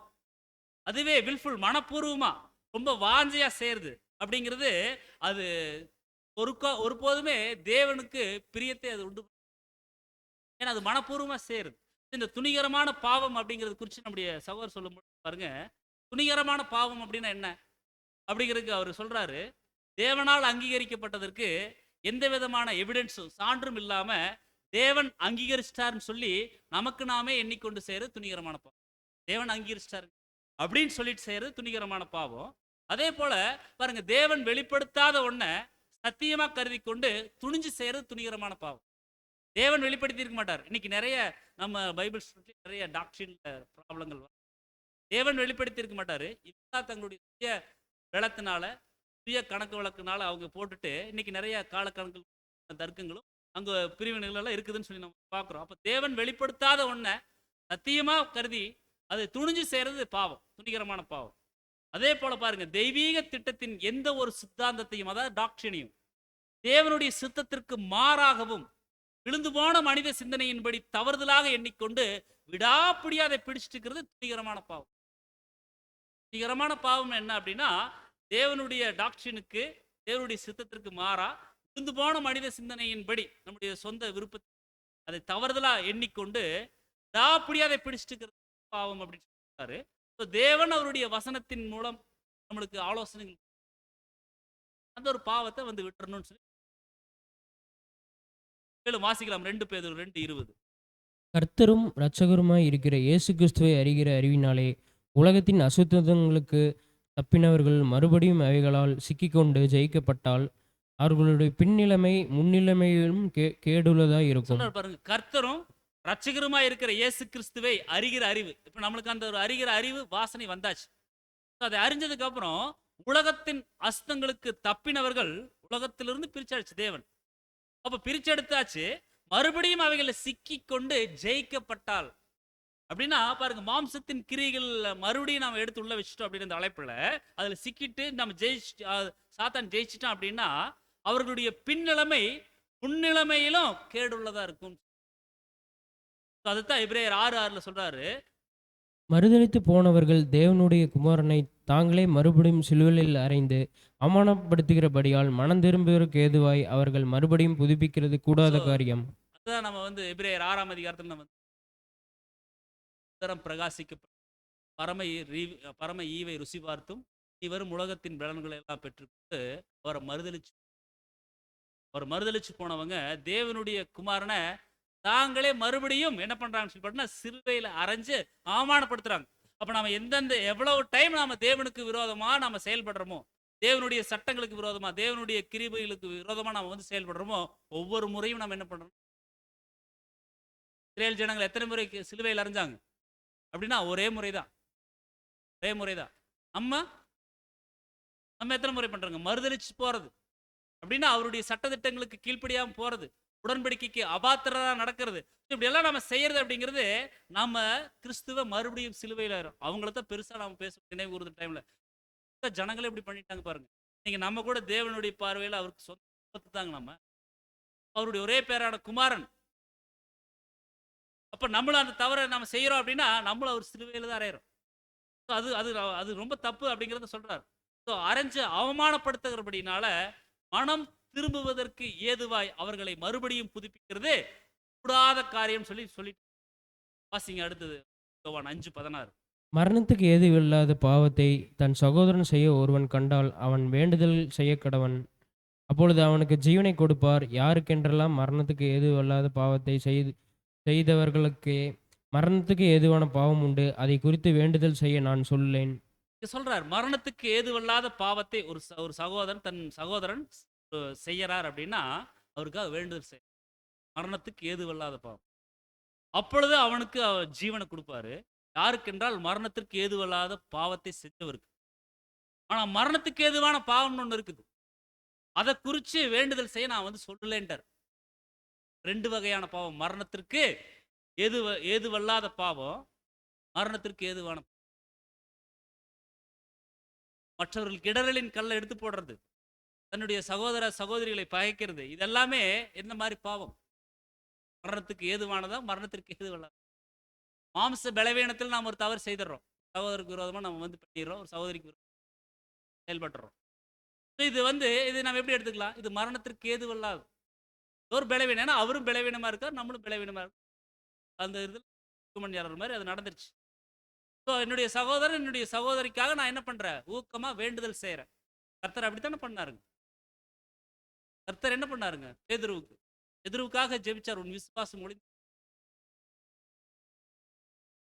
ஆனா என்ன பண்ண வந்து வாய்ப்புகள் அவர் அவர் அந்த ஒரு மனமாறுதல் இல்லாதனால விட்டு இந்த மாதிரி இருக்குதுங்கிறத நம்ம வந்து புரிந்து கொள்றோம். அதான் நம்முடைய சகோதரர் சொல்லும்போது பாருங்க, சத்தியத்தை அப்படின்னா இயேசுவுக்குள் இருக்கிறபடியே ஞானம், நீதிமானாக்கப்படுதல் மற்றும் பரிசுத்தமாக்கப்படுதல் ஆகியவற்றின் அளவிற்கேற்ப தேவனால கிறிஸ்துவுக்குள்ள தயவு பெற்றவர்கள். இந்த அறுவடை காலத்தின் விசேஷித்த வெளிச்சத்துக்குள் இருக்கிறவங்க கிறிஸ்துவுக்குள்ளான தேவனுடைய கிருபையை பற்றிய அறிவை அடைந்ததுக்கு அப்புறம் அதை எல்லாரும் ஒரே சமயத்தில் அடைவாங்கன்னு சொல்லி தேவன் சித்தம் கொண்டிருக்கிறது. பூமியின் குடும்பங்கள் அனைத்தும் துன்மார்க்கர் என்று தீர்க்கப்படுவதற்கு முன்பு விழிப்படைந்து சத்தியத்தை பற்றிய முழுமையான தெளிவான அறிவுக்கு கொண்டு வரப்படுவாங்கன்னு சொல்லி ஒரு முழுமையான புரிதல், ஒரு முழுமையான வெளிச்சத்துக்குள்ள இருப்பாங்க. ஸோ முழுமையான அறிவு அப்படிங்கிறது பாருங்க, தெய்வீக சித்தத்தை பற்றிய முழுமையான ஒரு அறிவு. மேலும் அது அந்த ஒரு அறிவுக்கேற்ற வாழும்படியான ஒரு தயவுகளும் அறிவும் பொறுப்பை கொண்டு வருதுன்னு சொல்லி சொல்றோம். மேலும் நித்திய ஜீவனா அல்லது நித்திய மரணமா என்கிற முடிவுகளை அது முக்கியத்துவப்படுத்துது. அப்படின்னா அந்த அடைதல் அப்படிங்கிறது கர்த்தருடைய சத்தத்தை கேட்டதுக்கு அப்புறம் மனப்பூர்வமா பாவம் செய்யறது அப்படின்னா முற்றும் முழுமையாக பாவம் செஞ்சு நியாயமாகவும் சரியாகவும் முழுமையான தண்டனை கொடுத்து ஈடுகட்டப்பட வேண்டிய பாவத்தை செய்யறது. ஸோ மரணத்திற்கு ஏதுவான பாவம் மீறுதல் எவ்வளவு சிறிதாக இருந்தாலும் சரி, செய்யப்பட்ட விஷயத்தில் உள்ள மனப்பூர்வமான தன்மை நமது வழக்கை முத்திரையிடும். மீறுதல் ரொம்ப குறைவுதான், ஆனால் அது இன்டென்ஷன் தேவன் அவங்க பார்க்குறாரு. இன்டென்ஷன் எந்த மாதிரி இன்டென்ஷன் அவங்க வந்து செய்கிறாங்க, ஸோ மாம்சத்தின்படியா அல்லது வந்து எந்த மாதிரி செய்கிறாங்க ஆவியின்படியா. ஸோ அங்கே மரணத்திற்கு ஏதுவான பாவங்கிறது மீறுதல் எவ்வளவு சிறிதாக இருந்துட்டாலும் செய்யப்பட்ட விஷயத்தில் இருக்கக்கூடிய மனப்பூர்வமான தன்மை இந்த அளவுக்கு அவங்க வந்து ஈடுபடுறாங்க. நமது அந்த ஒரு வழக்கை அது வந்து முத்திரையிடுது, சீல் பண்ணுது. நம்மை நீதிமான்களாக்கிய விசுவாசத்தை மனப்பூர்வமாக விட்டு அது வெளியேறுதுன்னு சொல்லி சொல்றோம். ஸோ அவரையும் அவருடைய வேலையையும் மனப்பூர்வமாக நிராகரிக்குது. முழுமையான வெளிச்சத்தின் கீழும் செய்யாமல் தப்பிக்க இது வழி இருந்தும் வேண்டுமென்றே அது செய்யறது. ஏற்ற கால வெளிச்சத்தில் தான் இருக்கிறோம், நச்சா தவிர்க்கலாம், ஆனால் நினைக்கிறதுக்கு சாத்தான் விடுறது.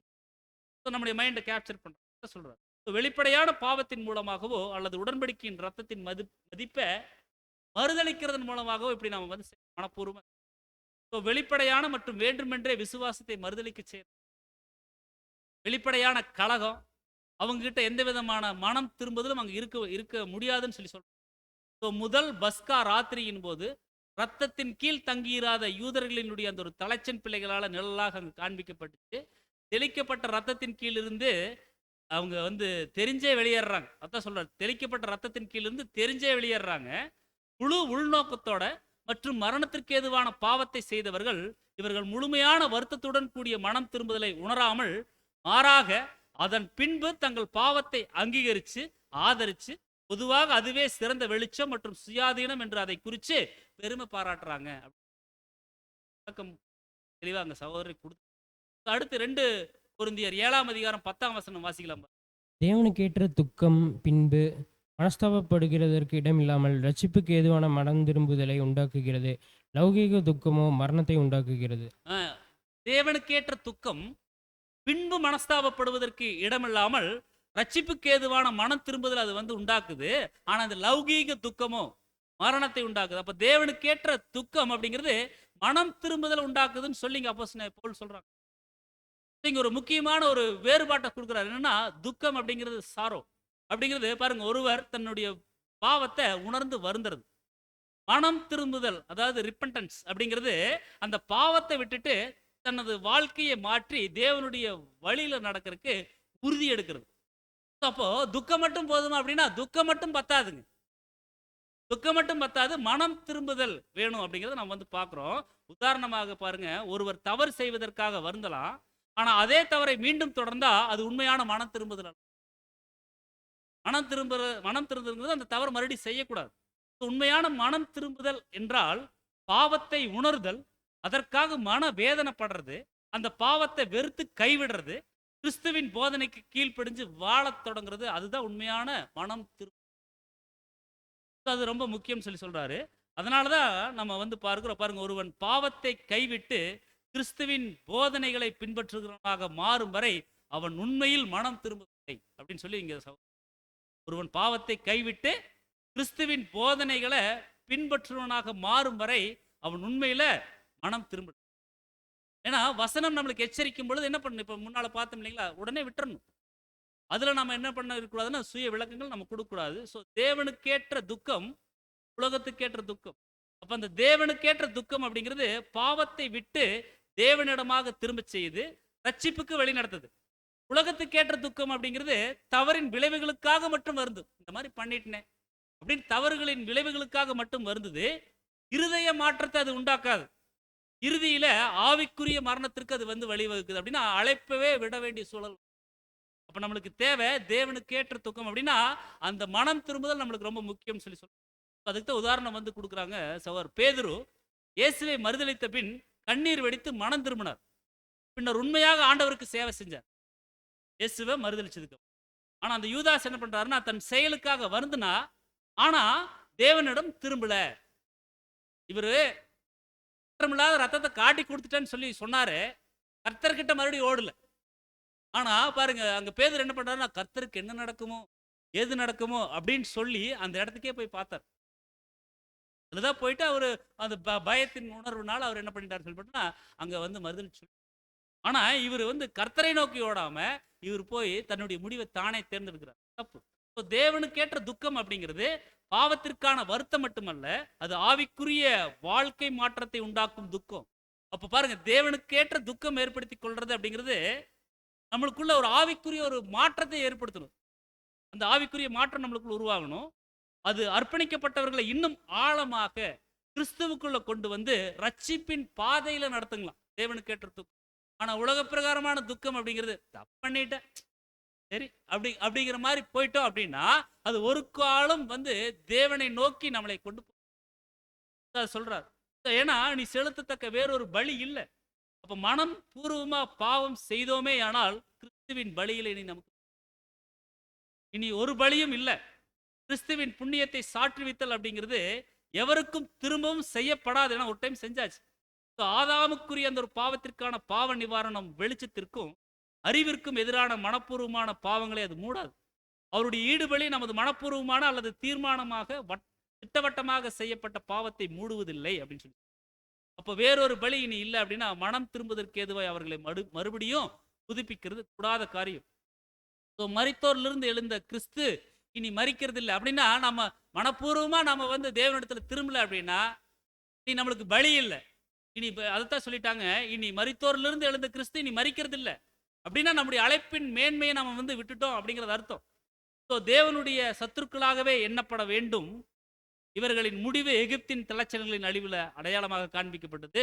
அவர்கள் ஆவியினால் ஜெனிப்பிக்கப்பட்ட பின்பு மனப்பூர்வமா பாவம் செஞ்சா அவங்க மரணத்தை வேறொரு பலி இல்லை. அப்ப எல்லாரையும் மீட்கும் பொருளாக தம்மை ஒப்பு கொடுத்ததுல அவர்களுக்கு பங்கு இருந்துச்சு. இருந்தாலும் அவர்கள் அதை தவறாக பயன்படுத்தினாங்க, துஷ்பிரயோகம் வந்து செஞ்சாங்கன்னு சொல்லி நம்ம வந்து பார்க்குறோம். ஆவிக்கு விரோதமான அந்த ஒரு தூஷணம் மனுஷருக்கு மன்னிக்கப்படுறது இல்லைன்னு சொல்லி நம்ம வந்து வாசிக்கிறோம். இந்த வசனங்கள்ல நம்ம வந்து கவனிக்கிறோம். இது வந்து பாருங்க கிறிஸ்துவனுடைய பலி ரெண்டாம் மரணத்தை மூடுறதில்லை. நல்லா புரிஞ்சுக்கலாம். கிறிஸ்துவனுடைய பலி ரெண்டாம் மரணத்தை மூடுறதில்லை. நித்திய ஜீவனுக்காக மனுக்குலத்தை அந்த ஒரு பரீட்சைக்கு நிற்கும் போது இதே விதி அங்க பொதுவான மனுக்குலத்திற்கு அங்க வந்து அதனாலதான் சொல்றாங்க, நான் வந்து உங்களுக்கு வந்து சொல்றேன், எந்த பாவம் எந்த தூசணம் மனுஷருக்கு மன்னிக்கப்படும், ஆவிக்கு அதாவது தேவனுடைய பரிசுத்தாவிக்கு விரோதமான தூஷணமோ மனுஷருக்கு மன்னிக்கப்படுறது இல்லை அப்படிங்கிறத அங்க தெளிவா வந்து சொல்லிட்டு இப்படியாகத்தான் அங்க வந்து பரிசுத்தமாக்கப்பட்டதுக்கு அப்புறம் முழு மன விருப்பத்தோட பாவம் செஞ்சுட்டு வந்தா அந்த பாவத்திற்கு அந்த ஒரு விடுதலையோ அந்த ஒரு மன்னிப்போ இல்லை. பாவங்களுக்காக மீண்டும் கிறிஸ்து சிலுவையில அறையப்பட மாட்டார் அப்படிங்கிறத ரொம்ப எச்சரிப்பா சொல்லிட்டு 27ஆம் வசனத்துல எப்படி சொல்றாருன்னா வாசிங்க. நியாய தீர்ப்பு வரும் என்று பயத்தோடு எதிர்பார்க்குதலும் விரோதிகளை பட்சிக்கும் கோபாக்கினையுமே இருக்கும். இங்க சொல்றாரு பாருங்க, நியாய தீர்ப்பு வரும் என்று பயத்தோட எதிர்பார்க்குதலும் விரோதிகளை பட்சிக்கும் கோபாக்கினையும் அங்க இருக்கும் சொல்றாரு. இந்த வசனத்திற்கு விளக்கத்தை நம்ம பார்க்கணும் அப்படின்னா பழைய ஏற்பாட்டினுடைய தீர்க்க தரிசனத்தை நம்ம வந்து பார்க்கணும். வாசிக்கலாம். ஏசாயா தீர்க்க தரிசனம் 26:11. கர்த்தாவே உமது கை ஓங்கி இருக்கிறது, அவர்கள் அதை காணாதிருக்கிறார்கள். ஆனாலும் உமது ஜனத்திற்காக நீர் கொண்ட வைராக்கியத்தை கண்டு வெட்கப்படுவார்கள். அக்கினி உம்முடைய சத்துருக்கள் பட்சிக்கும். கர்த்தாவே உமது கை ஓங்கி இருக்குது. புரிஞ்சுக்கலாம் பாருங்க. கர்த்தாவே உமது கை ஓங்கி இருக்குது, அவர்கள் அதை காணாதிருக்கிறார்கள். ஆனாலும் உமது ஜனத்துக்காக நீர் கொண்ட வைராக்கியத்தை கண்டு வெட்கப்படுவாங்க. அக்கினி உம்முடைய சத்துருக்களை அங்க பட்சிக்கும் சொல்லி சொல்றாரு. அப்ப நியாய தீர்ப்பு மற்றும் விரோதிகளை பட்சிக்கக்கூடிய அந்த ஒரு கோபாக்கினை அப்படிங்கிறது நம்ம எப்படி புரிஞ்சுக்கலாம்? இந்த வசனத்துல வர்ற மாதிரி இந்த விரோதிகள் விரோதிகள் அப்படிங்கிறத யார் அப்படின்னு சொல்லி அதான் ஏசாயா 26:11 வந்து படிச்சோம். கர்த்தருடைய கை அப்படிங்கிறது இயேசு கிறிஸ்து. இயேசு கிறிஸ்து தான் நம்ம இன்னொரு பாடம் கூட நம்ம பார்த்தோம், வலதுகரம். அப்ப தேவனுடைய வலதுகரம் யார்? கர்த்தர் தான். ஸோ கர்த்தருடைய கை அப்படிங்கிறது இயேசு கிறிஸ்து தான். அப்ப கர்த்தாவே உமது கை ஓங்கி இருக்குது. அவர்கள் அப்படிங்கிறவங்க துன்மார்க்கர், அதை காணாது இருக்கிறாங்க. அப்போ கர்த்தருடைய கை அப்படிங்கிறது இயேசு கிறிஸ்து. துன்மார்க்கர் அப்படிங்கிறவங்க இயேசு கிறிஸ்து மூலம் கிடைத்த அந்த கிருபைகளை ராஜ்யத்தில் உணரவே மாட்டாங்களா, அப்படியே காணாது இருப்பாங்களா. ஆனா அதே ராஜ்யத்தில் தேவனுடைய ஜனங்களும் இருப்பாங்களா. இவங்க அந்த செம்மறியாட்டு வகுப்பாராகிய கர்த்தருடைய ஜனங்கள் தேவனுக்காக நிற்கும் போது தேவனும் நிறைய கிருபைகளை இவங்களுக்கு தருவாங்களாம். ஆனா இவங்களை பார்த்து இந்த துன்மார்க்கர் என்ன பண்ணுவாங்களா, பொறாமப்படுவாங்களா. அவங்க பொறாமப்பட்டு ரொம்ப வெட்கப்படுவாங்கன்னு சொல்லி சொல்றாங்க. அக்கினி அப்படிங்கிறது ஒரு ஜட்ஜ்மெண்ட், ஒரு அழிவு. அப்ப அந்த ஒரு அழிவு வந்து உங்களுடைய சத்துருக்களை அப்படின்னா தேவனுடைய சத்துரு விரோதிகளை அது பட்சிக்கும். அழிவுக்கு நேரா அவங்க வந்து போயிருவாங்க. அப்ப இந்த கடைசி வரிகளை தான் அங்க எபிரேயர் 10:27 அக்கினி உங்களுடைய சத்துருக்களை பட்சிக்கும். அப்ப நாம கூட ஒரு காலத்துல எப்படித்தான் இருந்துட்டோம் அப்படின்னா தேவனுக்கு விரோதமாகத்தான் இருந்துட்டோம். அது பாருங்க, அதுல நம்முடைய சகோதரர் சொல்லும்போது நியாய தீர்ப்பு அப்படின்னா நீதி சரிக்கப்படும், பழிவாங்கும் தண்டனை. அது ஒரு ஆக்கினை தீர்ப்பு. அவர்கள் மறுபடியும் மனம் திரும்புவதற்கு ஏதுவாக புதுப்பிக்கிறது கூடாத காரியமா இருக்கிறது. அவர்களுடைய இருதயங்கள் மிகவும் கடினமாயிருச்சு. அவர்கள் பாவத்திற்கு எதிராக இல்லாமல் இருதயத்துல பாவத்தோடு அனுதாபம் கொண்டிருக்கு. பாவத்து மேல அனுதாபப்படுறது. அப்படி இருந்தா எப்படி என்ன பண்ண முடியும்? ஒன்றும் பண்ண முடியும். அதான் சொல்றாங்க, இந்த விதிவிலக்கான நபர்களின் காரியங்கள்ல கர்த்தருடைய முடிவு, அதாவது தீர்மானம் அப்படிங்கிறது இந்த யுகத்தினுடைய அறுவடை வரைக்கும் அது காத்திருக்க வேண்டிய கடுதியா ஜட்ஜ்மெண்ட் வரும். எதிர்நோக்கி கொண்டிருக்கிறது. தேவனுடைய தயவை அசட்டை பண்ணுகிறவர்களுடைய நிலையினுடைய பயங்கரத்தை உணர்ந்து கொள்ளும் தேவனுடைய ஜனங்களை தங்களுடைய நீதிமானாக்கப்படுதல் உயிர்ப்பிக்கப்பட்டதுக்கு அப்புறம் மீண்டும் பாவத்திற்கு திரும்புறது. அந்த நபர்கள் தாங்களே தங்கள் தவற உணர்ந்து தேவனிடமிருந்து தாங்கள் அந்நியப்பட்டுள்ளோம் அப்படிங்கிறத உணர்கிறவர்களாக அப்படிங்கிறத சத்துருக்கள் அப்படிங்கிறவங்க, அந்த விரோதிகள் அப்படிங்கிறவங்க எதிர்ப்பாளர்கள், தேவனுடைய அந்த எதிர்க்கிறவங்க, கர்த்தருடைய திட்டங்களை எதிர்க்கிறவங்க, தேவனுடைய குமாரனை எதிர்க்கிறவங்க, நிஜமான மோசையாகிய மகிமைப்படுத்த எதிர்க்கிறவங்க, நீதியின் சூரியனாகிய கிறிஸ்துவை எதிர்க்கிறவங்க. அந்த ஒரு மீட்பின் மூலமா அந்த ஒரு நீதியை பெற்றுக்கொள்வதற்கான தேவனுடைய திட்டத்திற்கும் அவருடைய நீதிக்கும் மற்றும் தேவனுக்குமே முழு அறிவோட விரோதமா தெரிஞ்சே செய்யறது எல்லாம் இருப்பாங்கன்னு சொல்லி சொல்றோம். இதெல்லாமே அவங்கள வந்து பட்சிக்கும் அப்படிங்கிறத அங்க வந்து புரிய. அதனாலதான் நம்மளுக்கு என்ன ஒரு புத்திமதி அங்க வந்து குறிப்பிட்டாங்க அப்படின்னு சொல்லி பார்த்தா பாருங்க, அங்க பழைய ஏற்பாட்டுல தாவீது எப்படி இருந்துட்டாருன்னா அந்த உடன்படிக்கையை பெட்டியை நெருங்கி கர்த்தரை அணுகி இருந்தது போல நாமும் என்ன பண்ணணும்னா மணவாளனுக்குரியவர்களாக, மணவாளனால் நேசிக்கப்பட்டவர்களாக கிறிஸ்து இயேசு என்னும் கிருபாசனத்தை விட்டு விலகாமல் அணுகி இருக்கணும். மணவாளனுக்குரியவர்கள் நம்ம. அப்போ அவர் போலதான் நம்ம வந்து இருக்கணும். ஆசரிப்பு கூடார ஒழுங்குல பரிசுத்த ஸ்தலத்துக்குள்ள இருப்பதற்கு முன்பாக நாம திரையில இப்புறத்தில் இருக்கிறோம். நாம மகிமையின் மேல மகிமை அடைஞ்சா திரைக்கு அப்பால நம்ம வந்து போயிருவோம். அப்ப கர்த்தரை நெருங்கி அவரோடு ஐக்கியமாக இருக்க விரும்புகிறவர்கள் புதிய சுவாபத்துல, சகோதர அன்புல, தேவ அன்புல, விசுவாசத்துல, வெளிச்சத்துல, ஞானத்துல, அன்புல படிப்படியாக வளர்ந்து தேவ சாயல் பெற்று தேவனோடு இருப்போங்கிற அந்த ஒரு நல் நம்பிக்கைக்கு தேவா நம்ம நடக்கணுங்க. இதுக்காகத்தான் நம்ம சபையாக கூடி சாதாரணமா வந்துட்டு சாதாரணமா எந்திரிச்சு போறதுக்காக நம்ம வரல. நம்மளுக்கு ஒரு நம்பிக்கை இருக்கணும். நம்ம எந்த நம்பிக்கை இருக்கணும்னா தேவ சாயல், பாட்டு பாடுறோம் இல்லைங்களா, தேவ சாயல் ஆக மாறி தேவனோடு பாடுறோம். அதற்கேற்ப நம்ம வந்து மாறணும் அப்படின்னா இப்படிப்பட்ட திவ்யமான ஏற்பாட்டுக்குள்ள நம்மளை உட்படுத்தி கொண்டு நம்ம எப்படி இருக்கணும்னு நாங்க எல்லாருக்கும் எல்லாமா இருக்கும்.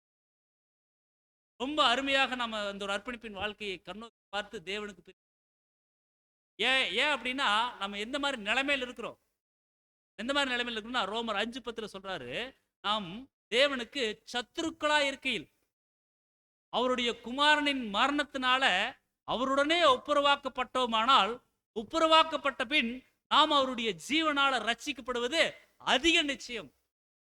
நாம தேவனுக்கு சத்துருக்களா இருக்கிறோம்.